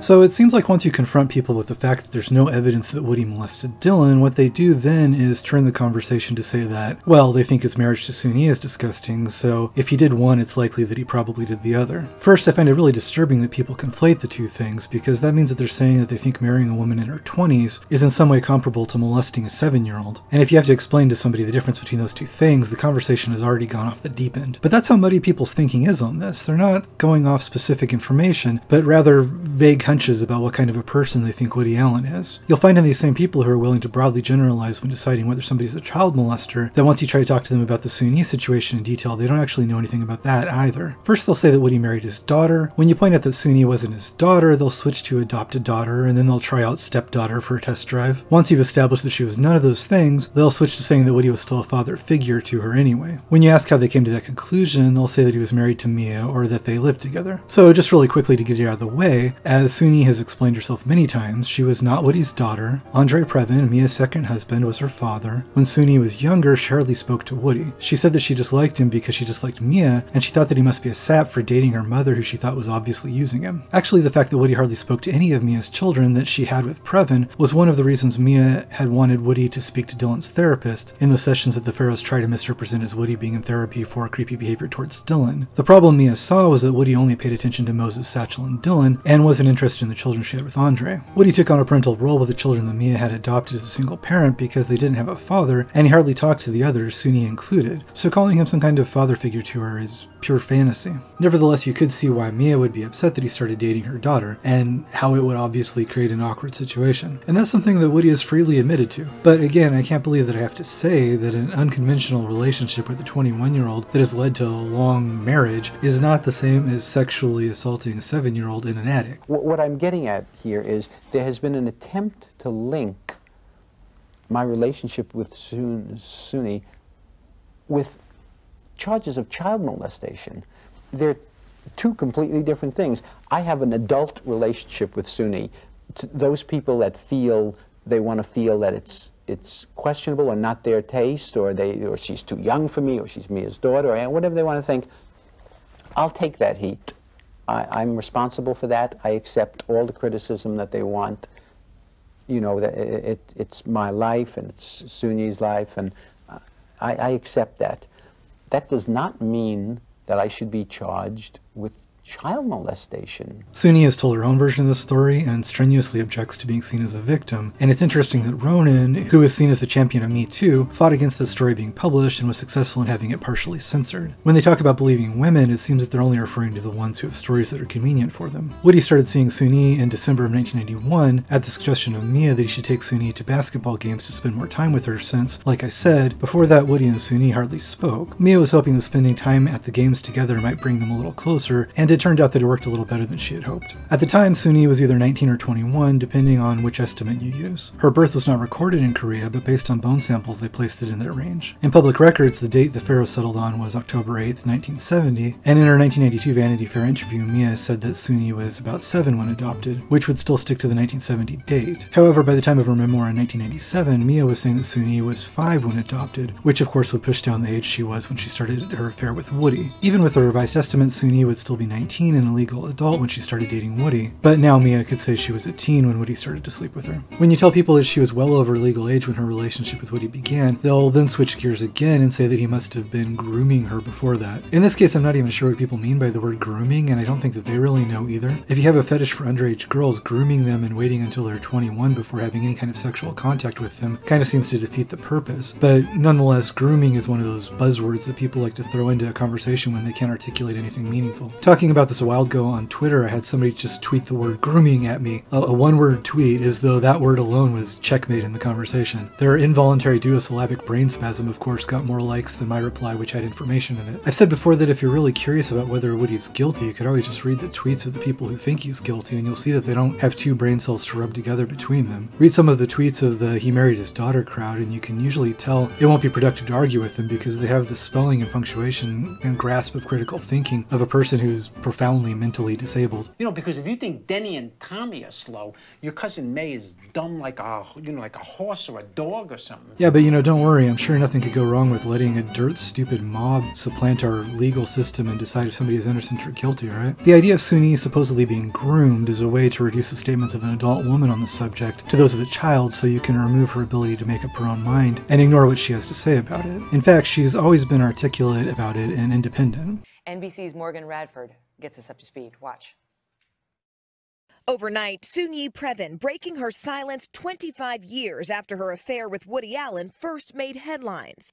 Previn, now 47 and married to Allen for more than 20 years, now speaking out about her famous mother, telling New York Magazine's website Vulture they were like oil and water from the very beginning of their relationship. Mia wasn't maternal to me from the get-go, says Previn, who was adopted by Pharaoh and her then husband, the pianist and conductor Andre Previn. She tried to teach me the alphabet with those wooden blocks. If I didn't get them right, sometimes she'd throw them at me or down on the floor. Who can learn under that pressure? The profile that Sunni was interviewed for in 2018 created a furor and was billed as her telling her side of the story, and she did greatly expand on what she said before and provided new details of abuse and drama in Mia's household that echoed Moses' version of events. But she'd actually already given a statement on her relationship with Woody, and, unlike Dylan Farrow's story, between 1992 and 2018, Sunni's story remained remarkably consistent. In 1992, she told Newsweek, "Please don't try to dramatize my relationship with Woody Allen. He was never any kind of father figure to me. I never had any dealings with him. He rarely came to our apartment before his own children were born. Even then, he never spoke, and the truth is I never cared that much for him. He was always preoccupied with work and never talked to me. Not really to any of us. Only when Dylan was born did he start visiting regularly, and then only to play with the baby. My own father is Andre Previn, who came to visit pretty often and took us all out frequently. When I first got friendly with Woody, he and Mia were finished with their romance and were just friends. I think Mia would have been just as angry if he had taken up with another actress or his secretary.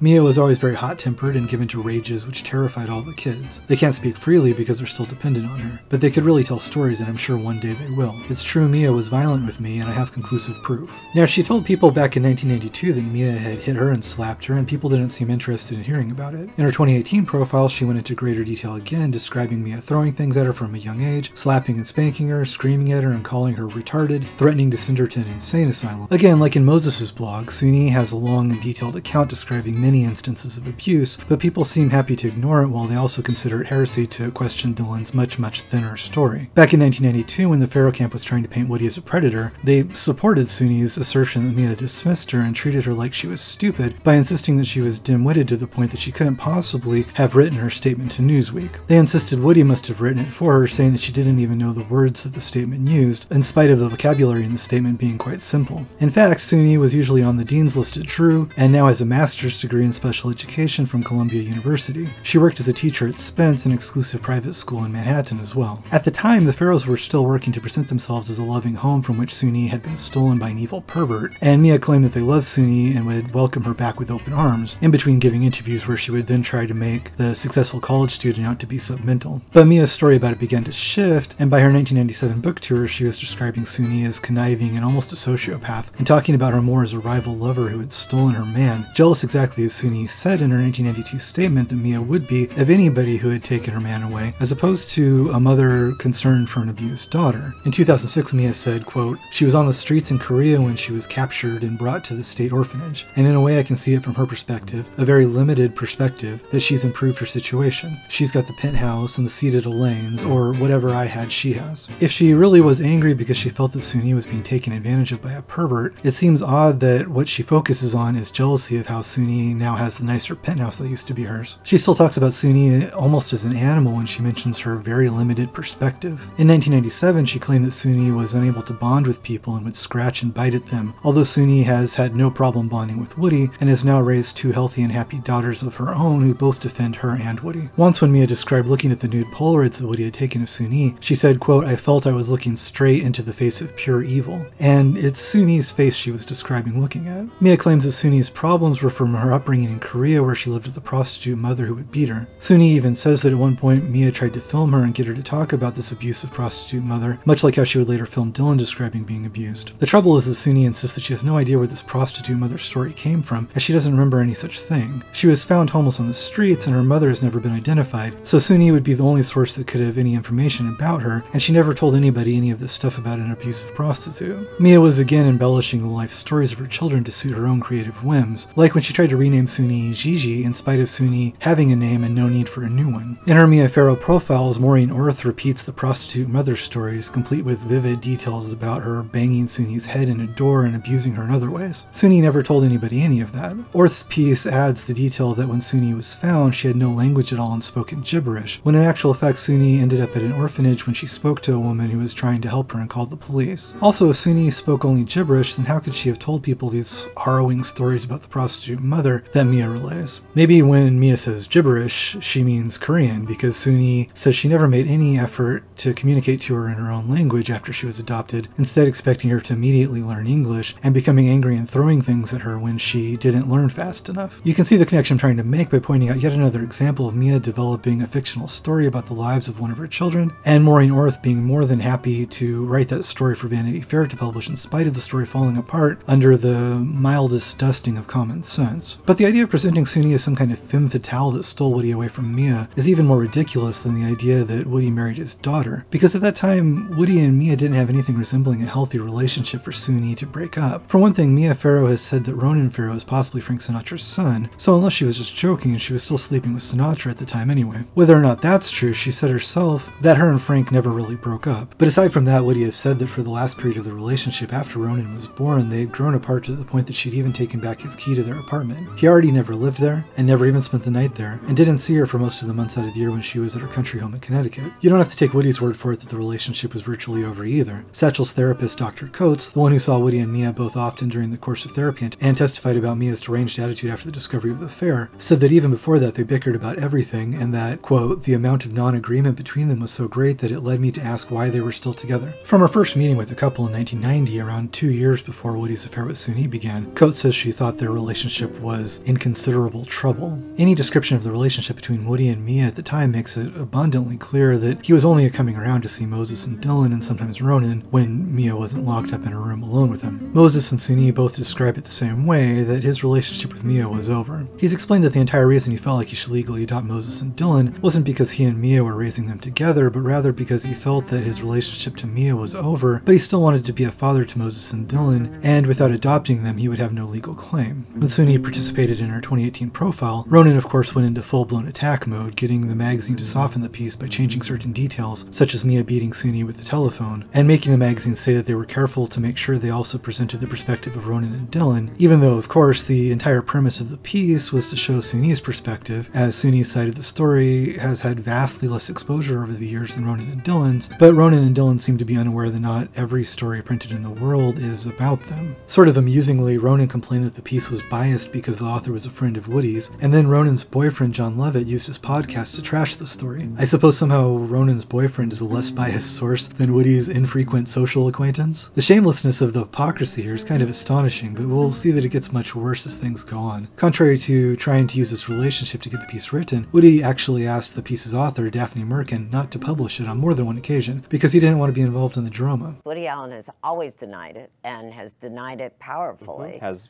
always denied it, has gone very directly after any woman proximate to it. Huge public relations apparatus designed to do that. Ronan's boyfriend John Levitt was a speechwriter to President Obama, among other high-profile political work. They're trying to cast Woody as the powerful one with the vast media apparatus to disseminate his side, while Levitt was able to put words into the mouth of the President of the United States. This is where I work. I bought this when I was 16. Still works like a tank. And I've typed everything that I've written every script, every New Yorker piece, everything I've ever done on this typewriter. If I'm typing something, I have my scissors here, and I have a lot of these things, these little stapling machines. But when I come to a nice part, then I cut that part off and staple it on to something else with this. While the Pharaohs were doing everything they could to vilify Merkin and making ridiculous statements about Woody using his supposed vast media empire to manipulate the world, the only interview that Woody did at the time was actually for a small Argentinian Spanish-language TV station. Of course not. I mean, this is just so crazy. This is something that has been thoroughly looked at 25 years ago by all the authorities, and everybody came to the conclusion that it was untrue. And that was the end, and I've gone on with my life. And now, for it to come back now, I mean, my God, it's a terrible thing to accuse a person of. You know, I mean, I'm a man with a family and my own children. And, you know, so, of course, it's upsetting. The interview was in such an obscure outlet that it took websites several days to notice that it even existed, in spite of the Me Too media furor over the story at the time. Because that's how you do it when you're a master of the media with a vast, powerful network of influence over everything, right? On a small TV station, people who speak English will never even see.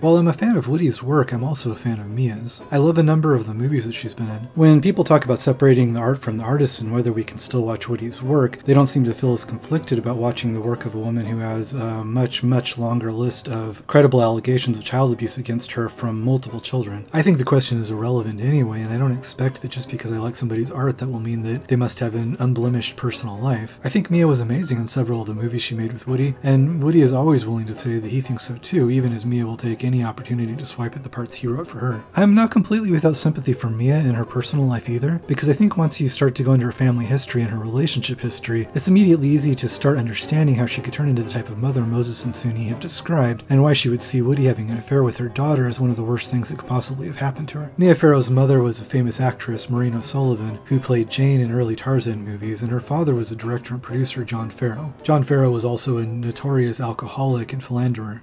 My father was also a womanizer of legendary proportions. I mean, he had affairs with just about every beautiful actress in Hollywood, so they say, and I don't doubt it for a second. My mother actually reached a point where she put a separate door in so that he could come and go into his bedroom when she wouldn't let him in hers. Mia says that she has always loved her father, but when he died, she was in New York with her mother, torn between them and avoiding his phone calls. One night, Mia's father, who was critically ill in California, kept calling his wife in New York. He seemed desperate to speak with Maureen. Mia could not tell him her mother was out with another man. She simply stopped answering the phone. And the phone rang and rang and rang and rang and rang and rang. I mean, just rang through the night.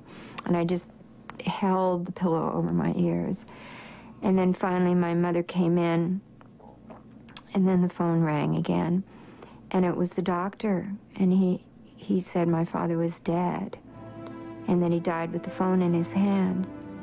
By her own reports and those of others, Mia responded to her tumultuous family situation with a need for control, acting as a kind of parent to her siblings and parenting a menagerie of animals as well. Banded together, and Mia, being the oldest and definitely the bossiest, was always in charge. I fought for everything. I fought for everything that I felt was fair and right or mine or what I wanted to do. And I'd organize everybody all the time. I was the director. I put on the plays. I wrote them. I cast them. I gave myself the best roles. Mia and Maria loved playing the role of mother to animals of all kinds. We didn't understand the reproductive habits of hamsters. I had about probably 200 hamsters at one time. We always had secret snakes and lizards and hamsters and guinea pigs and ducks. We had a dog, always cats, snakes, lizards. I loved all of them, turtles, and we'd have elaborate funerals. The stories of her siblings over the years become more complicated and marked with tragedy than her relationship with her parents. First, Michael, her brother that she says she was closest to, died at a young age in a plane crash. Brother, Michael. I could hear my mother crying, but I'd never heard her cry like that. I mean, it was the most awful, awful sound. And she told me that my brother was dead, and that it had been an air crash. And I just kept saying, "Are you sure? You know, how do you know? How can you be sure it's him?" And she maintained a relationship with her brother Patrick, but Moses said that when he visited, it often devolved into screaming fights, and Patrick, who had drug problems and what Mia described as a terrifying emotional instability, killed himself in 2009, one of many suicides in Mia's orbit. Her brother John, another family member who had become estranged, would eventually be arrested for multiple counts of molesting young boys in Maryland. John says that their father molested him, and Mia has also said that as a child she was the victim of an attempted molestation from somebody in her own family as well, although she didn't name her father as the culprit. Patrick Farrow's wife, Susan, said she once asked him if he had ever even heard the word normal in his family because, quote, it was not normal. The relevance of all these issues to the relationship between Mia and her children is that the Farrow family obviously has far more than its share of darkness and a deep dysfunction which was present long before Woody Allen ever entered the picture. When Mia was 21, she married Frank Sinatra, who was 30 years her senior. He's a cool But he was so old. He was so much older than you. He was 50, but he was great looking. Really? Yeah. You're into older guys. I was then. Yeah. You're into that whole thing. That's like you looking for your father. You So ever think? they say. Yeah, Who there's knows? worse things to look for, right? Right, exactly. What do I know? I'm not a therapist. Sinatra also happens to have looked a whole lot like Mia's father, John Farrow, but it's almost too easy here to play armchair psychologist and speculate that she was looking to replace her father. Either way, it's worth noting that her age difference with Frank was nearly identical to Woody's age difference with Sunni when they began their relationship, which is something to remember when Mia is feigning outrage over it and saying that it's evidence that Woody is a pedophile, while she is simultaneously still to this day saying that Frank Sinatra was the love of her life and that the two of them never really broke up. She and Frank had never really completely broken up, that they had remained close throughout the years on and off, and that I asked her, is he the great love of your life? And she said yes. Sinatra famously served her with divorce papers on the set of Rosemary's Baby. If she was looking for a father figure to lean on, that kind of public dismissal must have been fairly devastating. She's described how afterwards she had no idea what to do with herself and no place to go, and eventually she moved in with a friend, Dory Previn. That friendship ended when Mia became pregnant with twins by Dory's husband, Andre Previn. Andre divorced Dory left and Mia stayed. Dory was devastated by the betrayal to the point that she was institutionalized, and years afterwards would call Woody Allen to warn him that Mia Farrow should not be trusted. In his memoir, Woody also says that Dory Previn suggested to him that Mia invented the molestation claim based on one of her songs, Daddy in the Attic, which she said Mia used to walk around her house singing, and which describes the Farrow story about Dylan in the attic in exact detail years before it's supposed to have happened. Mia ended up being involved with Andre for 9 more years before they split up. it ended by another woman, you know, came into the picture. While Andre might have been seeing another woman, it's an interesting spin from Mia to put on the separation, because she was reportedly also having an affair with Sven Nykvist at the time. Who cheated on who is only relevant in that Mia has got such extensive mileage out of people feeling bad for her because Woody cheated on her, even though at the time most would say that the relationship was already over, and Mia has said herself she was possibly still sleeping with Sinatra. And here's yet another relationship where Mia was also known to have had an affair. She moved to her mother's apartment in New York with most of the children she had with Andre, leaving the twins behind, and started seeing Woody Allen soon after. It's a match made in heaven by a retarded angel, but in heaven. He says she asked him to marry weeks into their relationship, but they never did. They also never lived together, but she pressed for years to have children with him. After trying at one point, they weren't able to, and she adopted Dylan, who Woody acted to as a father since he knew her from infancy and she didn't have a father in Andre Previn. About a year after adopting Dylan, though, Mia was pregnant again. It's alive! God, it's moving. It's alive, it's all right. Feel. Wait. Oh, yeah. Well, don't be scared, it won't bite. That baby was Satchel, later Ronan. New questions about one of Hollywood's most famous and famously fractured families. Is the young man that Oscar-winning director Woody Allen believed for 25 years to be his son really the biological child of Frank Sinatra? Maybe, according to his mother, actress Mia Farrow, in an explosive Vanity Fair interview out today. Is this handsome 25-year-old Frank Sinatra's love child? It's today's celebrity paternity guessing game that has everyone doing a double take. In 2013, Mia dropped the hint that Frank Sinatra might be Ronan's father, although Sinatra biographer James Kaplan says that that's impossible due to the fact that, quote, Sinatra was incapacitated and impotent following a major abdominal surgery 3 months earlier that involved removal of 12 feet of intestine. On the other hand, John Frayne Turner, a different Sinatra biographer, points out that Sinatra was well enough to perform at Carnegie Hall in December of 1986, and that by April of 1987, Sinatra was back on the road as if the surgery had never happened. Ronan was conceived roughly around March of 1987, and much has been made of Ronan's resemblance to Sinatra. What have you done to its eyes? He has his father's eyes. Either way, Sinatra was married to another woman at the time when Mia became pregnant with Ronan, and that other woman is still very much alive, so either Mia was having an affair with another married man, or her comment allowing people to think that she was is very insensitive towards Sinatra's widow. Sinatra's daughter Trina has said that he had a vasectomy years before this, and Nancy Sinatra Jr. was not amused by the comments. Mia's son? Yeah. Oh, nonsense. He would just laugh it off, and we didn't laugh it off because it was affecting my kids. They were being questioned about it, and we all knew it was nonsense. And I was kind of cranky with Mia for even saying possibly. I think the word she used is when somebody said, "Is that Frank's son?" Possibly. I was cranky with her for saying that. She knew better. She really did. And also, I must say that did not come up at all at the time of the custody battle, and it would seem to me that if Woody was seeking custody of Ronan at that point, if Mia Farrow was opposing it, if she could have demonstrated that Ronan was not his son, she would have done that at that point. The fact that she didn't do it then leads me to believe that it's just another wild accusation by Mia Farrow.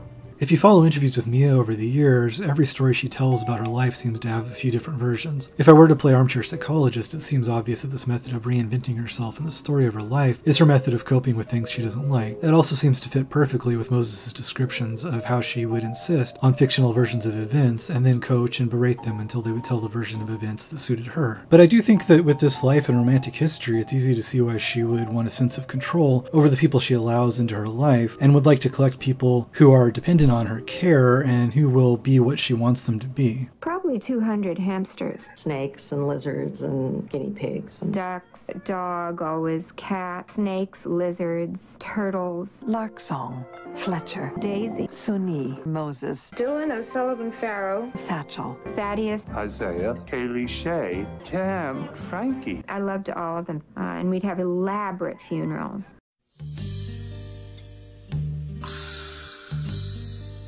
Why did you start college at 11? Because I'm a nerd, David. No, you were a nerd, but were you in a hurry to get out of a noisy and complicated house, too?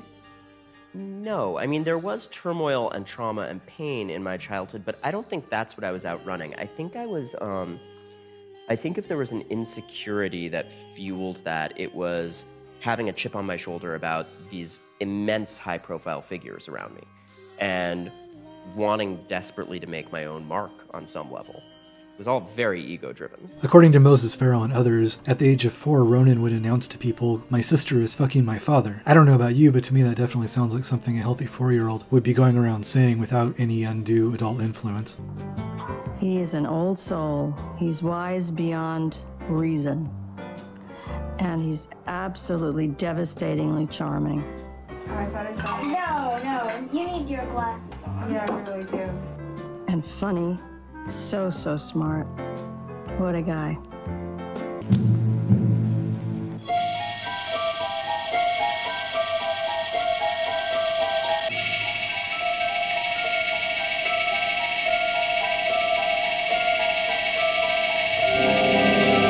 In Mia Farrow's world, where she was looking for children that could be renamed and remolded into her desired forms, Ronan Farrow is kind of her ultimate masterpiece. At first, Woody and others have said that Mia had an unhealthy obsession with her prior biological son, Fletcher. Fletcher reportedly slept in her bed until he was 7, and Mia wouldn't let him out of her sight more than she had to, bringing him with her to adult dinners and nightclubs where he would sleep under the table while they ate and drank, and insisting on bringing him along on vacations with just her and other adults. This is when she had 5 or 6 other children at home, but they weren't included in these events, just Fletcher. Fletcher eventually bought the house next to Mia's house in Connecticut, where he can still live next door to her to this day. Well, a boy's best friend is his mother. When Ronan came along, it seems to have gone to another level. Ronan, of course, was born Satchel, but at various times went by the names Harmon, Seamus, and finally Ronan. Satchel, the son that Woody and Mia had together, got tired of his classmates calling him a book bag. He changed his name to Seamus. Sunni has said that she thinks Mia can only love one person at a time, and both Sunni and Moses have described her favoritism of her biological and white children. While Sunni says she mostly had to fend for herself and had to babysit her siblings, do their grocery shopping and cook their own meals when they were children, Mia was reportedly alone in a room with Ronan with the door closed most of the time. Mia said that some tribes in Africa breastfed children until they were 7 or 8, and that she intended to do the same with Ronan. A babysitter and housekeeper who worked in Mia's homes, Sandy Bullock and Judy Hollister, described numerous incidents, and Bullock says she saw Mia often sleeping in the nude with Ronan until he was 11 years old.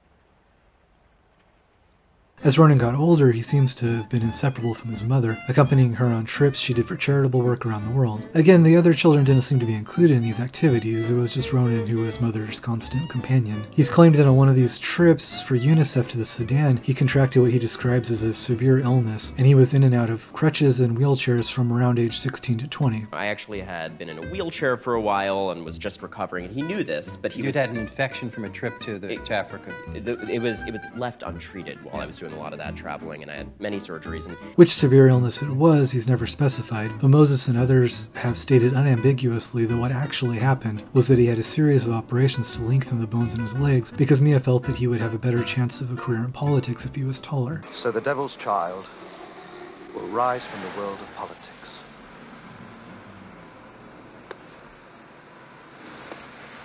Now maybe that sounds far-fetched, because a mother being willing to break her own son's legs and put him through years of surgery to mold his body into what she'd like it to be does indeed sound crazy.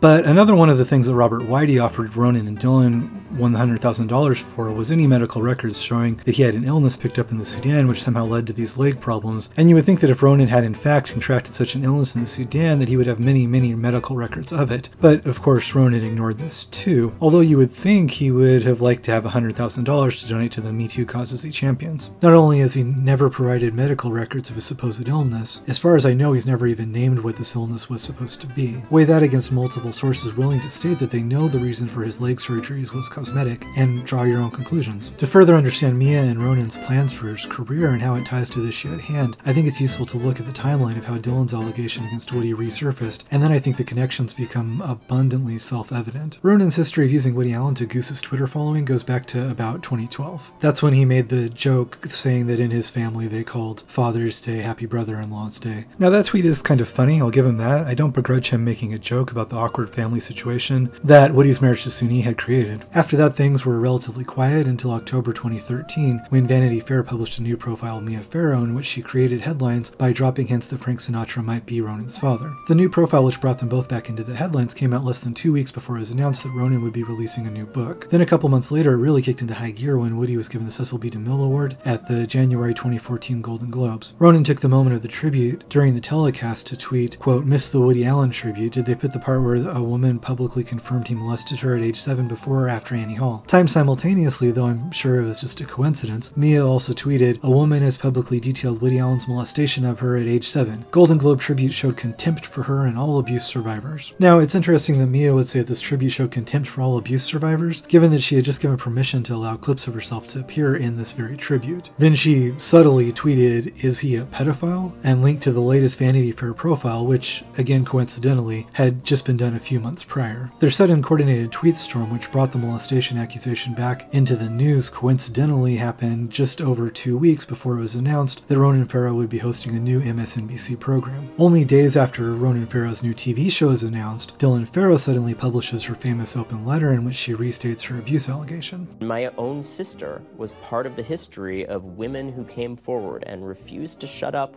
even when people around them told them to. Even when you did? Even when I did. I let my sister down. I was one of those many people in our culture saying, "This is an albatross, this is inconvenient, why can't you just shut up?" You tried to talk her out of it.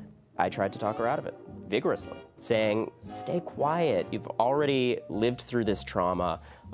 Why bring it up again? Why hurt your career? Why hurt the rest of our careers?" Ronan claims that before Dylan wrote this open letter, he tried to talk her out of bringing attention to the case again, which is interesting because he had already started trying to bring attention to the case again himself 2 years before that. Also hard to see how he was against her talking about it when he and Mia had both been making coordinated tweets about the exact same thing just weeks earlier. So they had hardly spoken about it in 20 years. Then all at once this huge Vanity Fair profile comes out of no place, and Mia decides to drop hints about Sinatra being Ronan's father, which I think obviously isn't true, but which manages to get both her and Ronan's name into the news again, all within 2 weeks of his new book deal. Then she allows them to use her clip for the words montage, so she knows that this montage is coming up, and she and Ronan have a coordinated tweet storm prepared when it airs, all within days of the announcement of his new TV show. And then only 3 days after his TV show is announced, Dylan has a spontaneous sudden interest in pursuing justice in a case which she could have brought up again any time in the preceding 2 decades if it was urgent to her. I mean, sure, it's conjecture the exact reasons for these events, but all the Farrows suddenly finding ways to put themselves in the headlines within days of one another, and timed to award season when Woody's new movie was getting a bunch of attention, hardly seems coincidental if you pay any attention to it at all. Now, concurrent to this, on February 4th, just days after the tweet storm and Dylan's open letter, actress Stacey Nelkin made a statement saying that representatives of Mia Farrow had contacted her trying to get her to claim that she had been underage when she had been in a relationship with Woody, which she wouldn't do because it wasn't true. There was an even more coordinated effort to dig up dirt on Woody, or to create dirt where none existed, going on from Mia Farrow behind the scenes. This was an organized campaign, and she wasn't particular about whether any of the allegations that came out were true or not. The Farrows made canny use of Twitter to reinvigorate their plans because the details of the when and why and how all these individual moments fit together don't fit into 140 characters. And they had a new audience of people that hadn't been around during the original case or didn't remember it, and what they were seeing now was simply headlines saying that women had been molested and no counterbalancing story, since the Farrows also knew that Woody didn't use Twitter and would respond slowly if he responded at all. So when your sum total of knowledge about the story is somebody that you respect retweeting as a fact the idea that Alan is a pedophile and he married his underage daughter, it looks pretty damning. It was big news for a while, but in 2014, Twitter still wasn't quite the hysteria machine that it became in the wake of Me Too, and Ronan's TV show didn't last for long.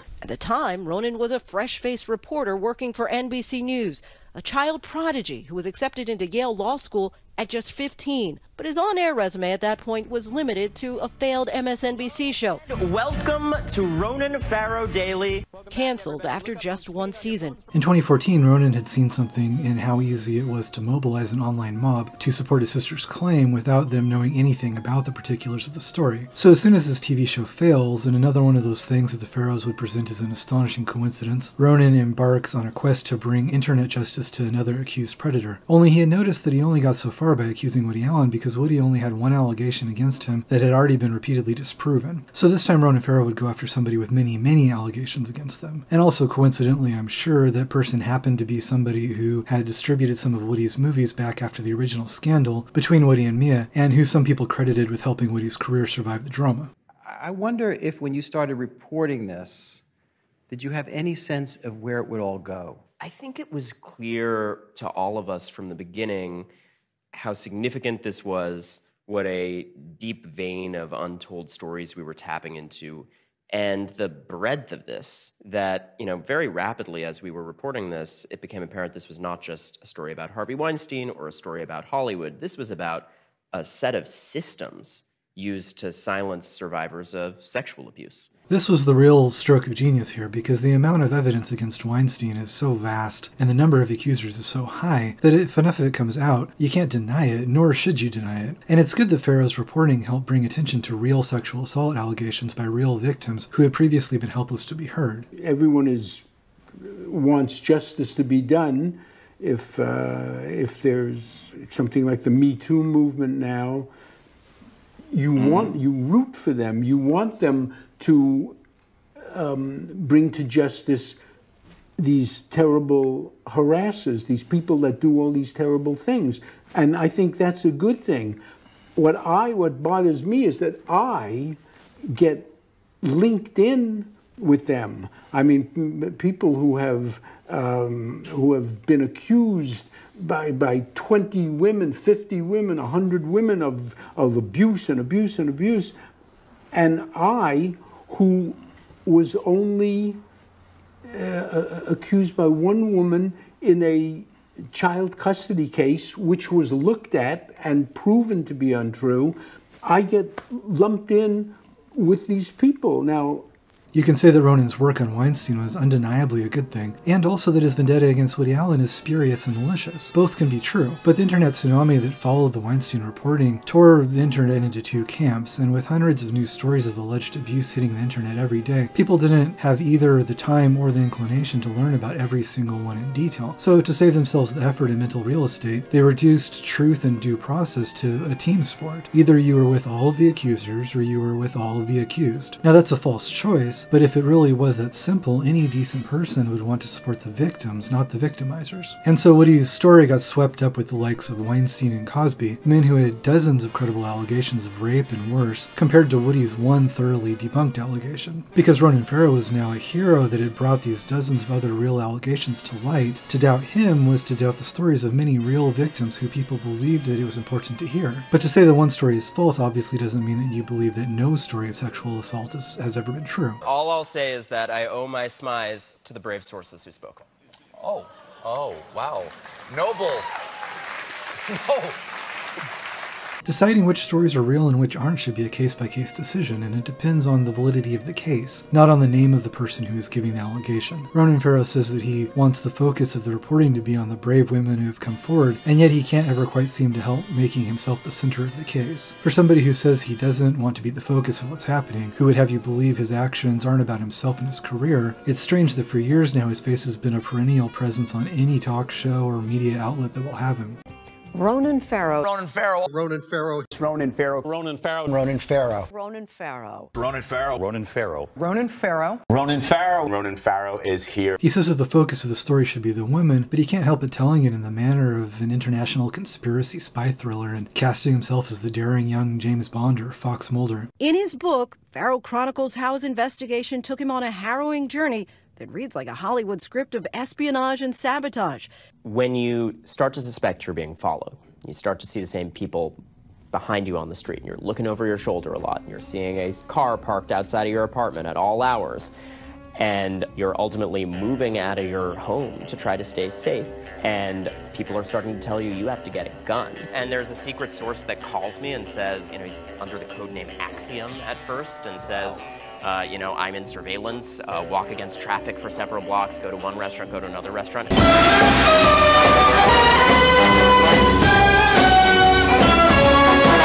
And part of the narrative in here is how I dodged questions for years, not wanting to be the story, and said, look, I don't want to talk about the stuff that was directed at me. And when you realize that that personal story has to be a part of it, a book starts to become the correct format for it because you can lay out the accumulation of evidence and events that you yourself lived through. So, you know, it is not about monetization. It was all very ego-driven. I'm just saying, for a somber reportage on a serious topic, he has a real flair for drama, and it's directly resulted in him being a household name and an in-demand interview guest, which was the goal of those first tweets timed to the release of his MSNBC show all along. In the Weinstein case, Ronan's reporting had a good outcome, so it's easy to assume he had good motivations, and I won't rule out that he did. That was a virtuous case. But if anything, the thirst that the Pharaohs have for justice seems to be highly circumstantial. Mia says in 2014 that the Golden Globe's giving an award to somebody accused of sexual assault is a slap in the face of all survivors. But meanwhile, while Roman Polanski pled guilty to the statutory rape of a 13-year-old girl, not only did Mia volunteer to testify for him as a character witness, as recently as 2012 for the Criterion Collection DVD of Rosemary's Baby, she was willing to do interviews where she sang endless praises of Polanski. When an excerpt of Dylan Farrow's new novel Hush was published, coincidentally by Vanity Fair of all places, the introduction they posted said that you might know her from her byline on pieces advocating for abuse victims. Now, I've looked into this as much as I could, and if I'm wrong, then somebody please point it out to me, but I couldn't find Dylan Farrow's byline on articles advocating for anybody else besides Dylan Farrow. She surfaces like clockwork, timed a Woody Allen movie getting good press or Ronan Farrow promoting something in his career, and posts a new editorial saying how nobody has paid enough attention to her abuse story, which of course millions of people paid attention to for decades. When her own brother Moses makes an allegation of abuse, the abuse advocate Dylan Farrow issues a statement that his story serves to re-victimize her. When somebody other than Dylan Farrow talks about being abused, Dylan thinks that the important part of the story is how Dylan feels about it. I've never seen her publicly comment on her own uncle, who she knew as a child, being convicted of molesting 2 young boys, or express support or sympathy for those victims. I've never heard her comment on or speculate about her uncle's story that he was molested by Dylan's grandfather, or even on Mia's statement that she was the victim of an attempted molestation within their family. It seems to me that Dylan Farrow is, above all else, an advocate for Dylan Farrow. And you know, to an extent that's fine. Whether by Woody or by Mia, I think it's obvious that what went on in 1992 was deeply traumatic for Dylan. She can live her own life and she doesn't owe anybody anything. But why I'm pointing this out is the dishonesty of the way that the Pharaohs take what is obviously a personal score they're trying to settle and paint it as some sort of benevolent advocacy on behalf of others. Someone said this to me. She wants to bring Woody Allen down. She's caught up in the Me Too, Time's Up movement. And this is really what she's trying to do, is bring him down. Why shouldn't I want to bring him down? Why shouldn't I be angry? Why shouldn't I be hurt? Dylan and Ronan like to present themselves as benevolent underdogs fighting to tell truth to power, when the truth is that they're a phone call away from having access to every media outlet in the world. I think it's fair to fact-check their assertions when the entire issue here is whether or not the allegation against Woody Allen is true. And if Dylan is willing to distort facts when she talks about her alleged abuse, Ronan is exponentially more willing to do so. I'm going to use just one short clip of what Ronan has said as an example. He said, "I believe my sister. This was always true as a brother who trusted her and, even at 5 years old, was troubled by her father's strange behavior around her, climbing into her bed in the middle of the night, forcing her to suck on his thumb, behavior that had prompted him to enter into therapy focused on his inappropriate conduct with children prior to the allegations." So I mean, in this one simple statement by Ronan, he manages to pack in an impressive number of lies and distortions. First, while he says he was troubled by Woody's behavior toward Dylan when he was 5, he was actually 4 when Woody saw Dylan for the last time ever, and that was after Mia and Woody had been estranged for a while and Woody's visits with the children were supervised. The incidents he's describing were alleged to have happened when Ronan was more like 3, and moreover, of course, they never happened. The getting into bed in underwear and finger-sucking thing are more things commonly cut and pasted from Orth and others. For one thing, it's never been said to have happened in the middle of the night, because Woody and Mia never lived together, and he never spent the night at Mia's apartment. Ronan is misremembering and embellishing the stories from other people, which he is trying to pass off as his own memories. These incidents were also never part of Dylan's own account of what happened to her until almost 20 years after they were reported by others, and she then incorporated them into her stories. When he talks about Woody going into therapy as a result of this behavior, he is yet again repeating the common lie that's been debunked so many times, which tries to distort Woody's talking to Dylan's therapist into Woody himself being sent into therapy. Ronan also ups the ante here, and he says that Woody was in therapy for conduct with children, plural, to try to imply that there might be more victims, when previously the lie has usually just been that he was in therapy for his behavior toward Dylan. Ronan also tries to say that Woody started the therapy sessions as a consequence of the getting in bed and thumb-sucking stuff that he claims he remembers. However, the therapy sessions in question started when Ronan was 3 or maybe even closer to 2, and he's trying to say that these events happened when he was 5. He's just free associating here, passing off secondhand allegations as his own memories and bumping his own age up from 2 or 3 to 5, because obviously him pretending to have these memories from the age of 2 strains credulity even for the mouth breather set that believes every single word that he types.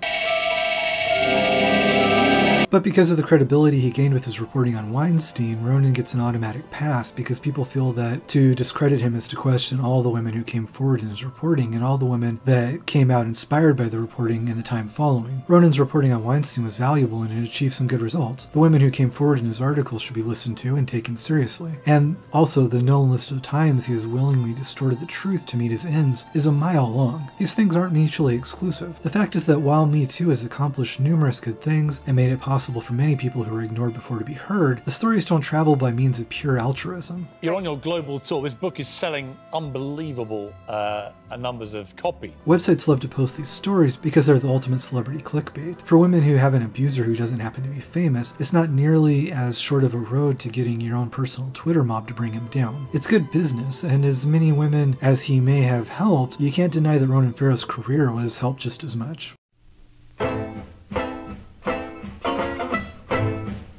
But entirely aside from the question of Woody's guilt or innocence, the fact that this can gain such traction and ruin careers with no evidence to speak of brings us to the question of how we respond to these types of stories. Even if we feel we have sufficient evidence to feel comfortable pronouncing somebody guilty, how are we supposed to react to that? The idea used to be that if somebody was convicted of a crime, they would serve a sentence or have a punishment of some kind, and then begin to return to society. Now people seem to think that what you're meant to do to somebody who has committed a misdeed is to purge them, not from the world, but from the visual range of the mob doing the purging, so that they don't have to think about it anymore and they can feel they've solved the problem. Of course, the idea that somebody who has done something wrong should never be seen or heard from again, should never write a book or make a piece of art again, is impossible, and it does nothing to solve the problem that led to their infraction in the first place. The new idea of canceling somebody has nothing to do with justice. It's about a vigilante extrajudicial process of revenge whereby people with no authority to pronounce sentence on a person instead lash out to try to harm them in the ways that are available to the online mob, but not to a court system. They can't send the person to jail, so they try to hurt their career or make their personal lives miserable. Since it's not being done by a legal system with rules and guidelines in place, that process can happen to anybody, and there are no clear guidelines for when the penalty has been paid. It just goes on for as long as the people on Twitter still get a power rush from shouting the accused person out of the public square. It's torch and pitchfork justice, and it's the entire reason societies develop legal systems to replace irrational mobs in the first place. It's just that now social media has given them a new spark for their torches. People think about this in an emotional way, not in any sort of practical or philosophical way, and it's about what they're tweeting now, today, after they just saw a headline that made them mad, not about any coherent philosophy about the end results of those tweets, or what effect it will have on a culture forced to bow to them. When people talk about justice now, they're not talking about universal principles applied to all comparable situations. When they say justice was served, what they mean is that in the particular case about which they're speaking, they liked the outcome that occurred. It doesn't occur to them that, say, if they can get a book published by somebody they don't like canceled, then another internet mob could do the same to a book by somebody that they do like. What's happening in so many of these cases is a childish lashing out by people who are frustrated that they didn't like something they saw, so now they're just going to hurt the person that they're mad at any way they can. They're mad that they think somebody got away with something, so it makes them feel good to hurt that person. As much of an impact as all the online hysteria over Woody Allen has had over the last few years, the people who hate him can see that he still has movies in production, he still has publishers that want to publish his books, and they're bursting with impotent rage that these movie companies and book publishers are not doing as the mobs on Twitter have instructed them. Of course, people who have done terrible things publish books or tell their sides of stories all the time. Hachette, the publisher that is now suddenly too moral to publish Woody Allen's memoir, still publishes the autobiography of actual mafia serial killer Joseph Barboza. Even murderers and serial killers have written memoirs. The issue is complicated in the United States because of what are known as Son of Sam laws that are meant to prevent murderers from profiting from their crime by selling the story, but those types of laws have consistently been struck down as unconstitutional. They're a clear violation of free speech, and there are obviously crimes where it's in the public's interest to be able to learn about them. And in any case, those laws are irrelevant to the Woody Allen situation, because of course they apply to people who are admitting to committing a crime or who have actually been convicted of a crime, which Woody Allen has not. But people don't think about whether or not in a society with free speech, not allowing somebody to publish a book is an appropriate consequence for a transgression. What they see is that they tried to banish somebody from public view, and now here they are seeing him again in their newsfeed, and they're enraged that they're not able to bend reality to their will. When Woody Allen's memoir was announced to be published, people started with their emotional reaction that they didn't like what they were seeing, and then they worked backward to try to create moral grounds for their objectively false idea that a man who was not convicted of any crime should now be shunned by book publishers. Ronan and Dylan Farrow released coordinated statements about the book's publication that were a litany of nonsensical rationalizations for their own emotional reactions. First, they complained that the book was not fact-checked, which, of course, is patently absurd.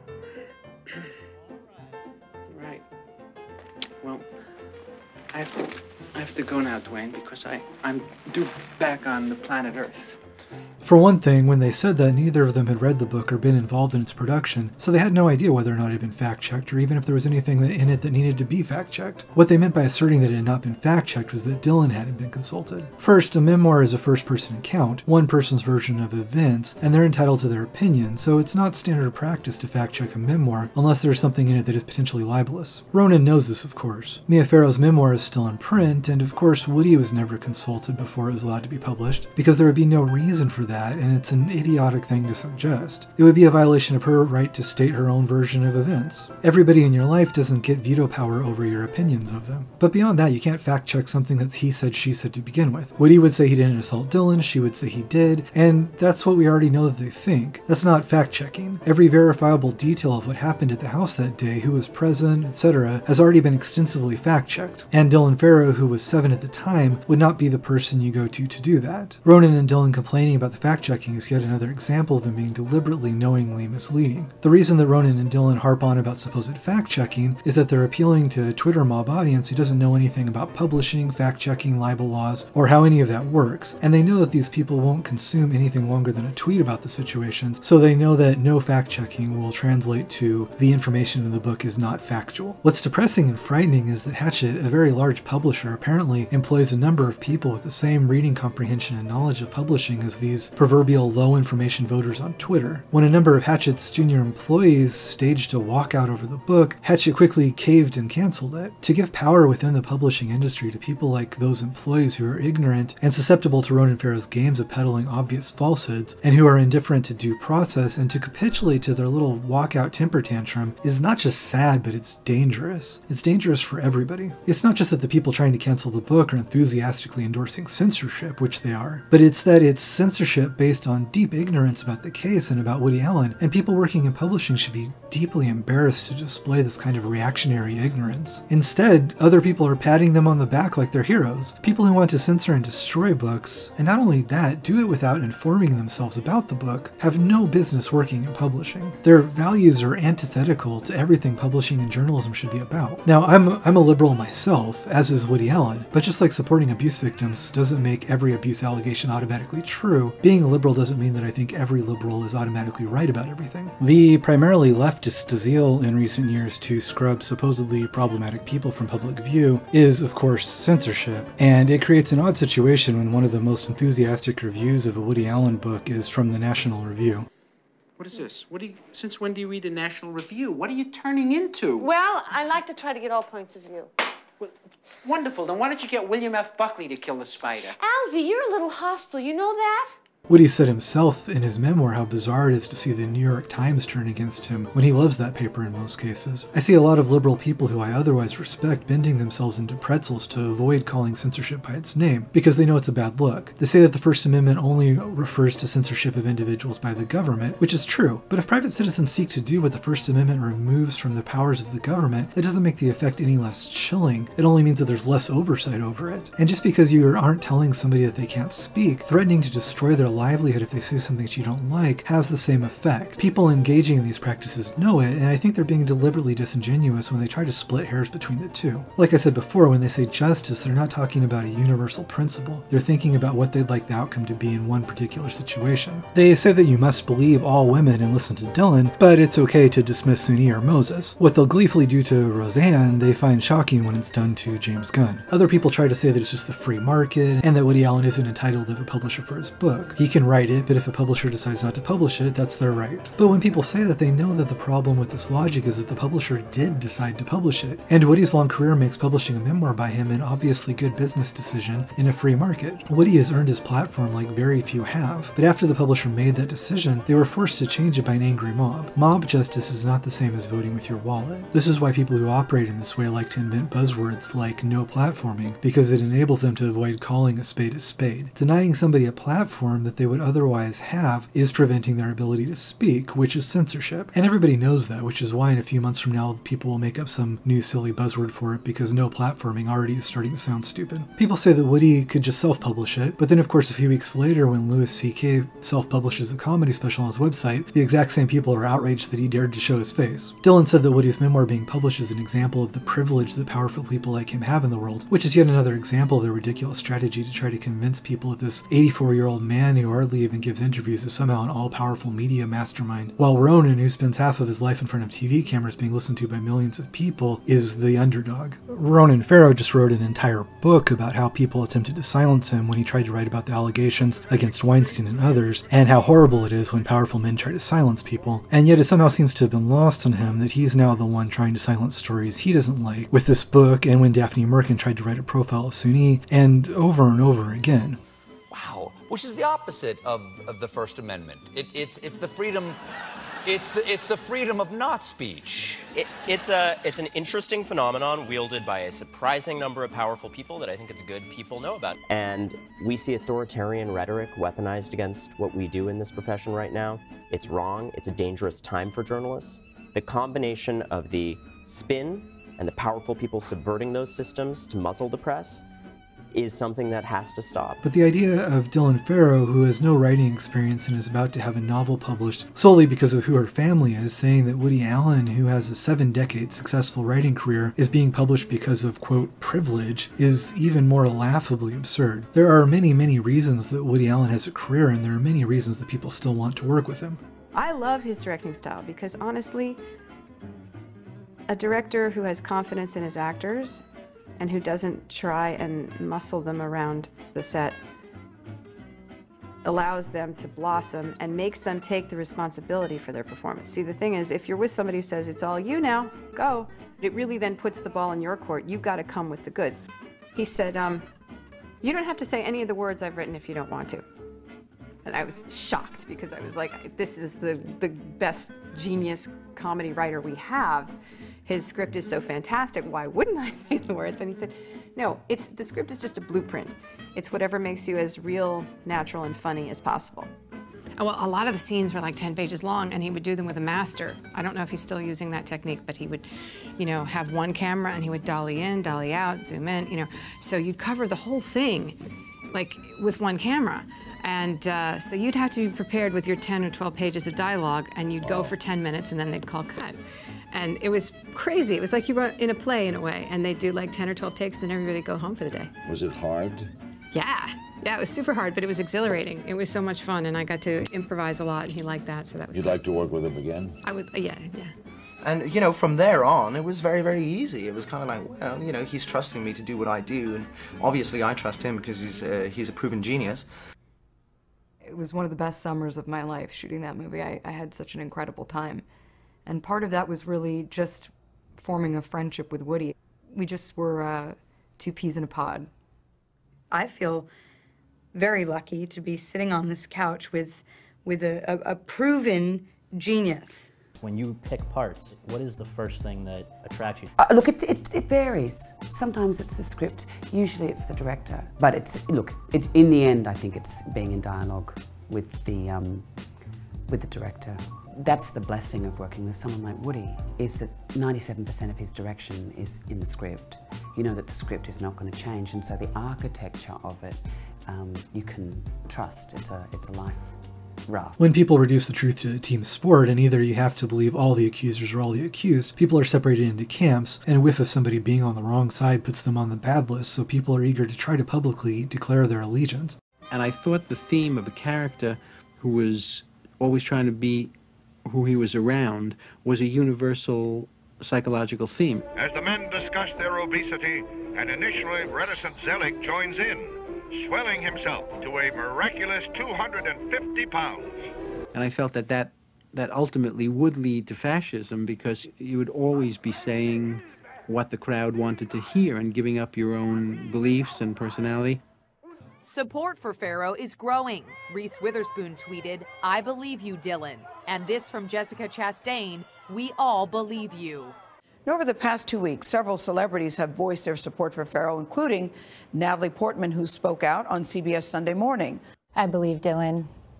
I would want to say that. I believe you, Dylan. Famous actress denouncing Woody Allen makes good clickbait, just like the allegation against him does. So it's widely reported, and websites start to compile lists of all the actors who have distanced themselves in order to create a narrative that there's some vast movement against him, which would lend support to the idea that he's guilty. But the truth is that once you sift through it, the actual list of actors who have said that they regret working with him is much smaller than the list of actors who have said that they don't regret it, and much, much smaller than the list of hundreds of actors who have worked with him and haven't commented on it at all. A lot of people didn't think he deserved the award and shouldn't get it because of accusations. Did you have any trepidations? No, of None course whatsoever. not. I mean, you have to look at my life this way. I mean, he gave me my opportunity to be here and talk to you. It's all because of Woody Allen. What do you think of Woody Allen? Oh, Woody Allen, what do you mean? He's a genius. Oh, he's a fantastic filmmaker. You know, women are very torn, like actresses, because they don't like him for what I don't think he did anything wrong, but they don't like him for marrying Sunni. But at the same time, he gives women the best roles in cinema. Absolutely. Most of the Twitter crowd who lead the anti-Woody bandwagon actually know little or nothing about his work, and if they ever took 5 minutes to look him up on Internet Movie Database and see that nearly every famous actor of note in the last 30 years has worked with him, all since Dylan's allegation of molestation has been public knowledge, their heads would explode.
The small list of actors who say that they wouldn't work with him again are all actors who haven't actually been asked to work with him again, and so they don't have much to lose. But they will have a lot to gain in terms of social media kudos for being on the good list of people who've denounced the scary bad man. They get to wave their flag and say they're on Team Ronan, not Team Weinstein. But again, if the anti-Woody Twitter mob knew anything about Woody's work, they'd know that, for one thing, these actors saying that they'll donate their salary aren't making nearly as impressive of a gesture as they're pretending to make. Because it's common knowledge that all the actors on a Woody Allen movie are paid scale, which is basically Screen Actors Guild minimum wage. Actors don't work on Woody's movies for the money, and the movies are always low budget. They work on the movies because he's one of our greatest living writers, and he's famously wonderful to work with for actors who he gets along with, because he allows them free reign and shoots in long takes which allow them to play out the scenes uninterrupted in a way that's very uncommon in movie acting work. For these reasons, actors who work with him often do some of their career best work and are more likely to be nominated for awards than they are for working with almost any other director. I never expected to win the Oscar.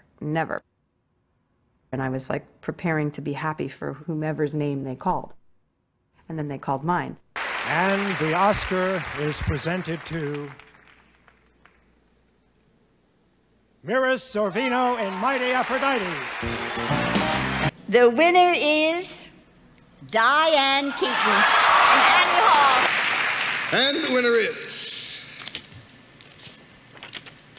Michael Caine and Hannah and her sister.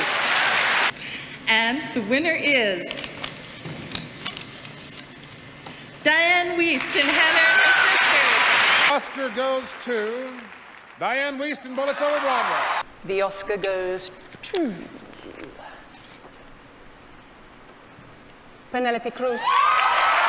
And the Oscar goes to Kate Blanchett.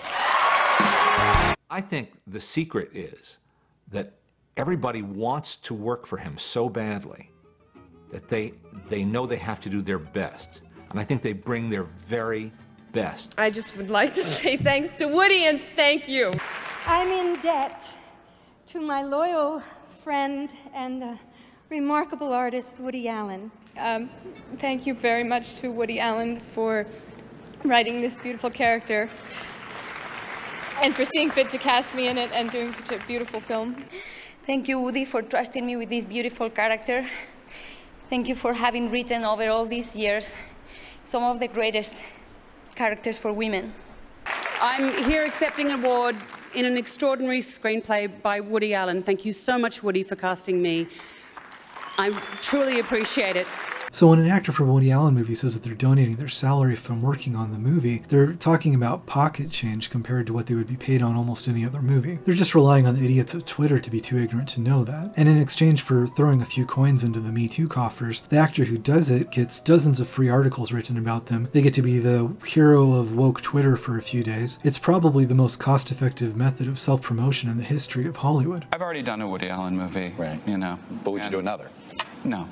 Notice how actors who worked on big blockbuster films with Bryan Singer aren't suddenly volunteering to donate their salaries, which might actually be a significant amount of money, even though Singer had allegations against him that were public knowledge for decades while he kept working with big-name actors. You'll also notice that Mira Sorvino might say she won't work with Woody again, but she's not rushing to sell her Oscar for charity because that's something of actual value that she got from working with him. And that's the other thing that's so slimy about the actors denouncing Woody. They all knew about these allegations for years or decades before they agreed to make movies with him. Many of them even agreed to work with him after Dylan renewed her allegation as an adult in 2014. They went into it with full knowledge of the story because they wanted to work with Woody Allen for all the reasons I just mentioned, and then, after they got what they wanted from the deal, they acted as though they had had some new revelation and now changed their mind. What changed was that they got pressured into making a fake apology by social media, not their opinion of whether Woody Allen was guilty or innocent. And that's why when you see the list of people who have supposedly denounced Woody Allen, several people who are included in that list haven't actually been willing to do any such thing. Michael Caine initially said something to the effect that he wouldn't work with Woody again when the question was sprung on him on a red carpet, but after he looked into it more, he said the exact opposite. You stick a camera into somebody's face on a red carpet and phrase the question as, would you work with a child molester, and what else are they going to say? I don't recognize the right of this committee to ask me these kind of questions. And furthermore, you can all go fuck yourselves. These hack entertainment journalists are just looking for that reaction moment that gets them the headline, famous actor denounces Woody Allen. And people see this sick run for website traffic as being some kind of moral referendum on Woody Allen's life. It's the same reason that Dylan Farrow likes to pick little Twitter fights with people like Kate Blanchett or call out other famous celebrities in her periodic columns restating her story. As the Me Too movement continues, Dylan took to social media to call out celebrities who have starred in Woody Allen's films. Dylan is also calling out A-list celebrities like Blake Lively and Kate Winslet for making movies with Allen. It breaks my heart when women and men I admire work with Allen. It makes a much better headline than going after members of Woody's cast and crew who have worked with him for decades and much more directly enabled his career than any actor who has worked with him for one movie. Going after those other people would also raise the question of why so many people, many of them women, have long working relationships with him over dozens of films and have never had anything but positive things to say about him, never accused him of the slightest impropriety or bad behavior. You know, as I say, I'm a big advocate of the Me Too movement. I feel when they find people who harass innocent women and men, it's a good thing that they're exposing them. But, you know, it's funny, I should be the poster boy for the Me Too movement because I have worked in movies for 50 years. I've worked with hundreds of actresses, hundreds. And not a single one, big ones, famous ones, ones starting out, have ever, not a single one ever suggested any kind of impropriety at all. I've always, you know, had a wonderful record with them. I've created wonderful roles for many women. There have been 65 award nominations for the women that have worked in my movies.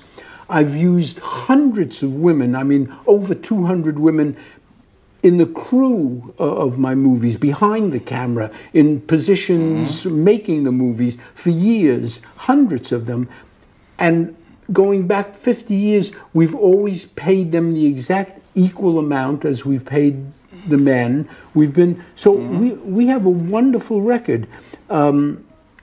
So I'm very much on their side and in their corner and feel part of that. I mean, I'm in principle and in spirit completely in favor of their bringing to justice genuine harassers. Now, if someone is innocent and they get swept up in the, you know, that's very sad for the person. I think that's unjust.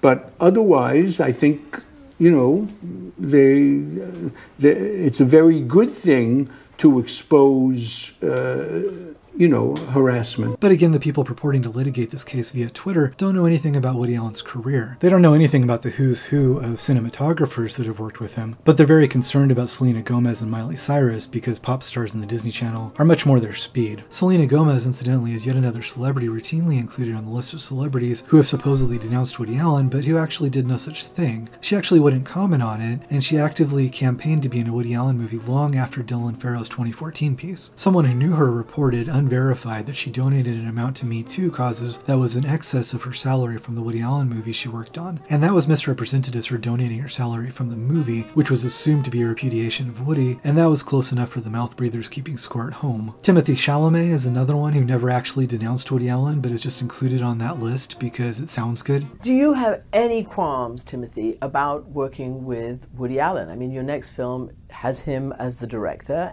It's going to be really important for me to talk about that and to really,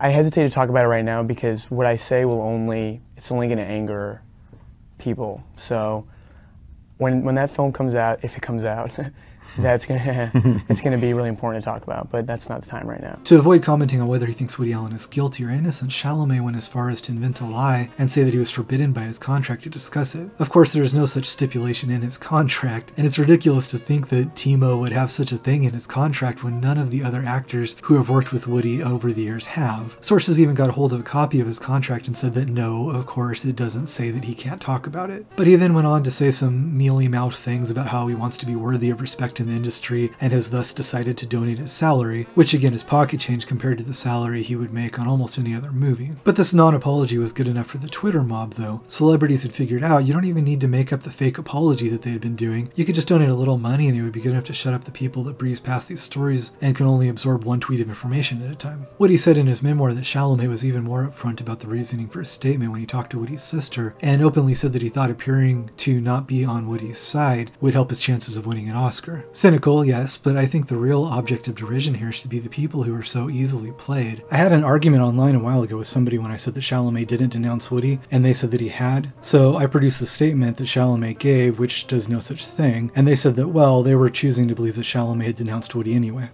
I mean, the world is so much simpler when you're free to just invent all of your own facts. People are so ignorant when they talk about these things online that they think that when they feign outrage over a 28-year-old story that they just now discovered, they're actually showing themselves to be socially conscious and plugged into the news. It's been 28 years, they still think that Sunni was Woody's daughter and that Woody and Mia were married, and when they blast you with their ignorance, they're so far removed from reality that they think that they're the ones schooling you on the facts. The reason that everybody wants to be on the right team is that these same idiots are just as eager to try to tear you down if you say the wrong thing. Jeff Goldblum, who had a single line in one Woody Allen movie 43 years ago, got sprung the "would you work with Woody" question by some 12-year-old journalist who I'm guessing couldn't think of any questions to ask about Goldblum's movies, since he probably hadn't seen any, and so he looked on Goldblum's Internet Movie Database page and discovered that Goldblum had once been in a Woody Allen movie. On the androgynous side, but it's dynamite.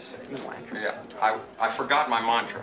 Goldblum replied simply that he believed in innocent until proven guilty, and for this, for simply saying that he believes in what a school child should know is an essential component of our legal system, thousands of people on Twitter without the intelligence of school children spent days trying to tear him down. But I think the interesting thing here is that if you look at the list of actors who have refused to denounce Woody or who have continued to work with him, you'll see that the brief, mouth-breathing Twitter cancel party doesn't actually have any effect on their career. Everybody I'm showing on this list has all either been a vocal supporter of Allen or has has continued to work with him even after 2014, and their careers are all doing just fine. It turns out, believe it or not, that the loudest howling morons are not a scientifically accurate cross-section of our entire population. I mean, who could have guessed? I intended it, you know, on a much more pretentious, deep level, you know, that people are faced in life with choosing between reality and fantasy, and it's very pleasant to choose fantasy, but that way lies madness, and you're forced finally to choose reality,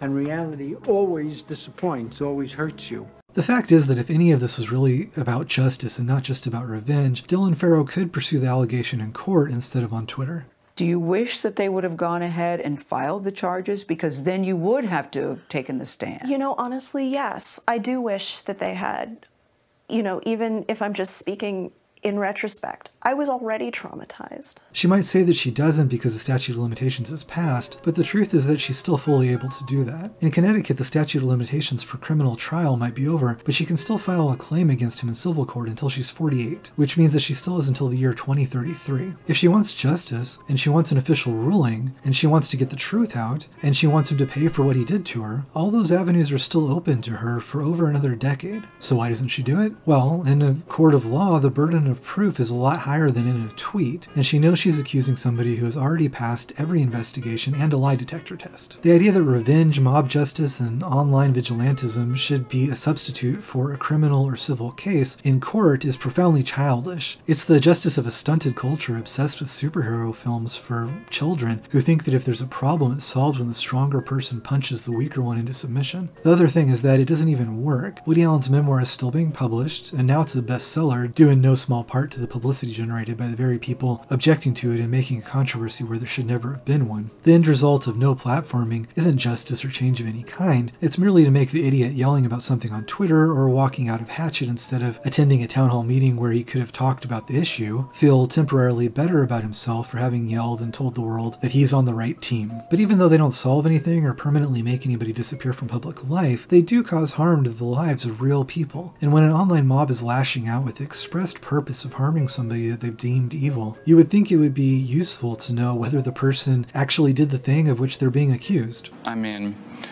I believe people when they say, you know, I was assaulted or I was molested or something like that, because I don't think you really have any other choice. Because if we start not believing people, it's a slippery slope. So, you know, that's... Well, the hard part is, why would they make it up? Why would they want to put themselves... Like, that's the always problem. Why would they want to label themselves as molested? They say that it's very, very rare that somebody makes something like that up, but, you know.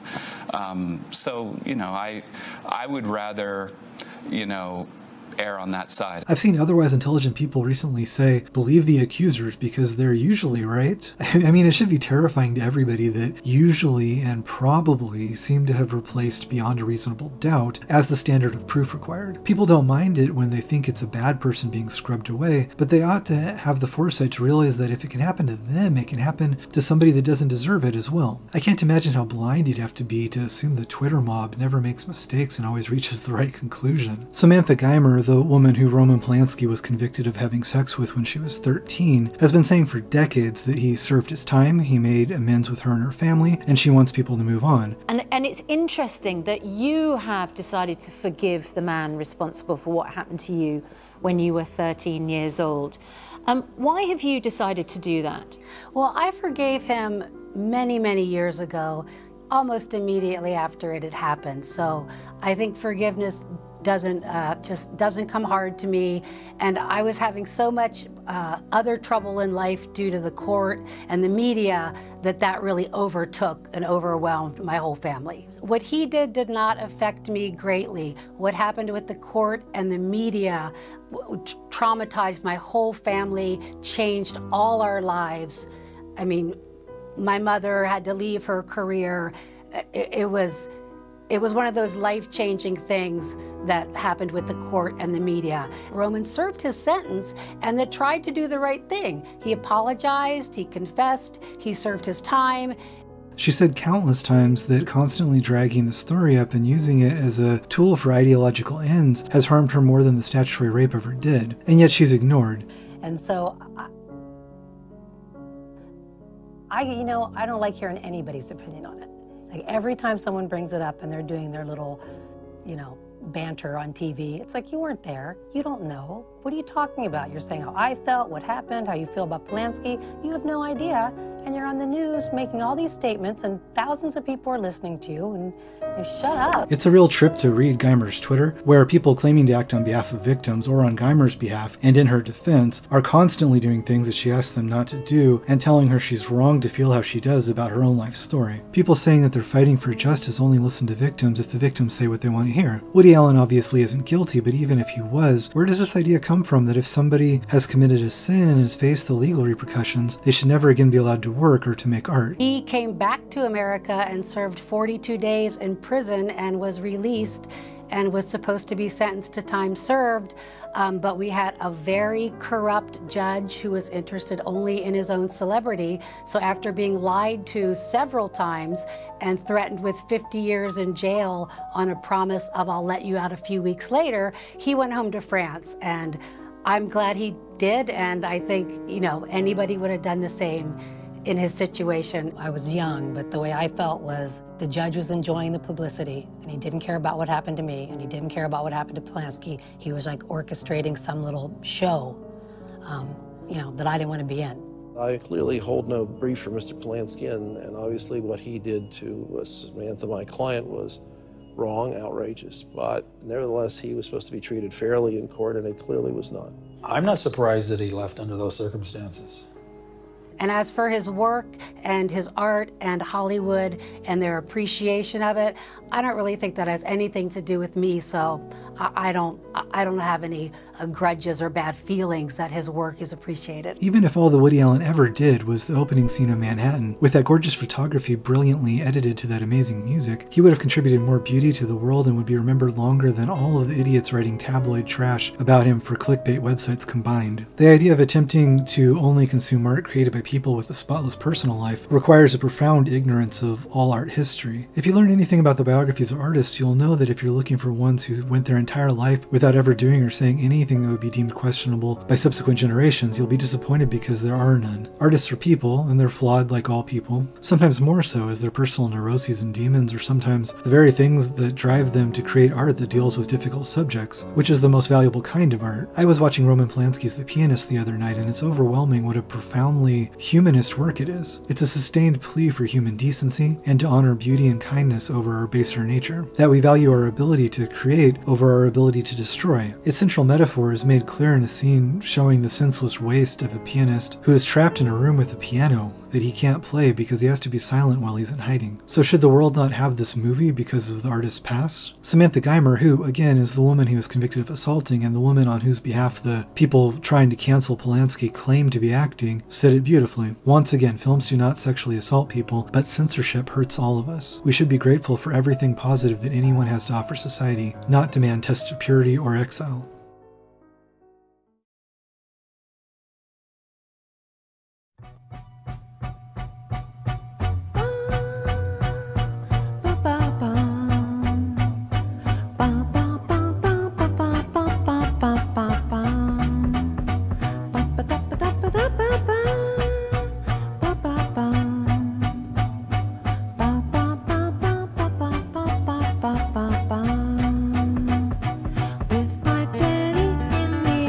So find out.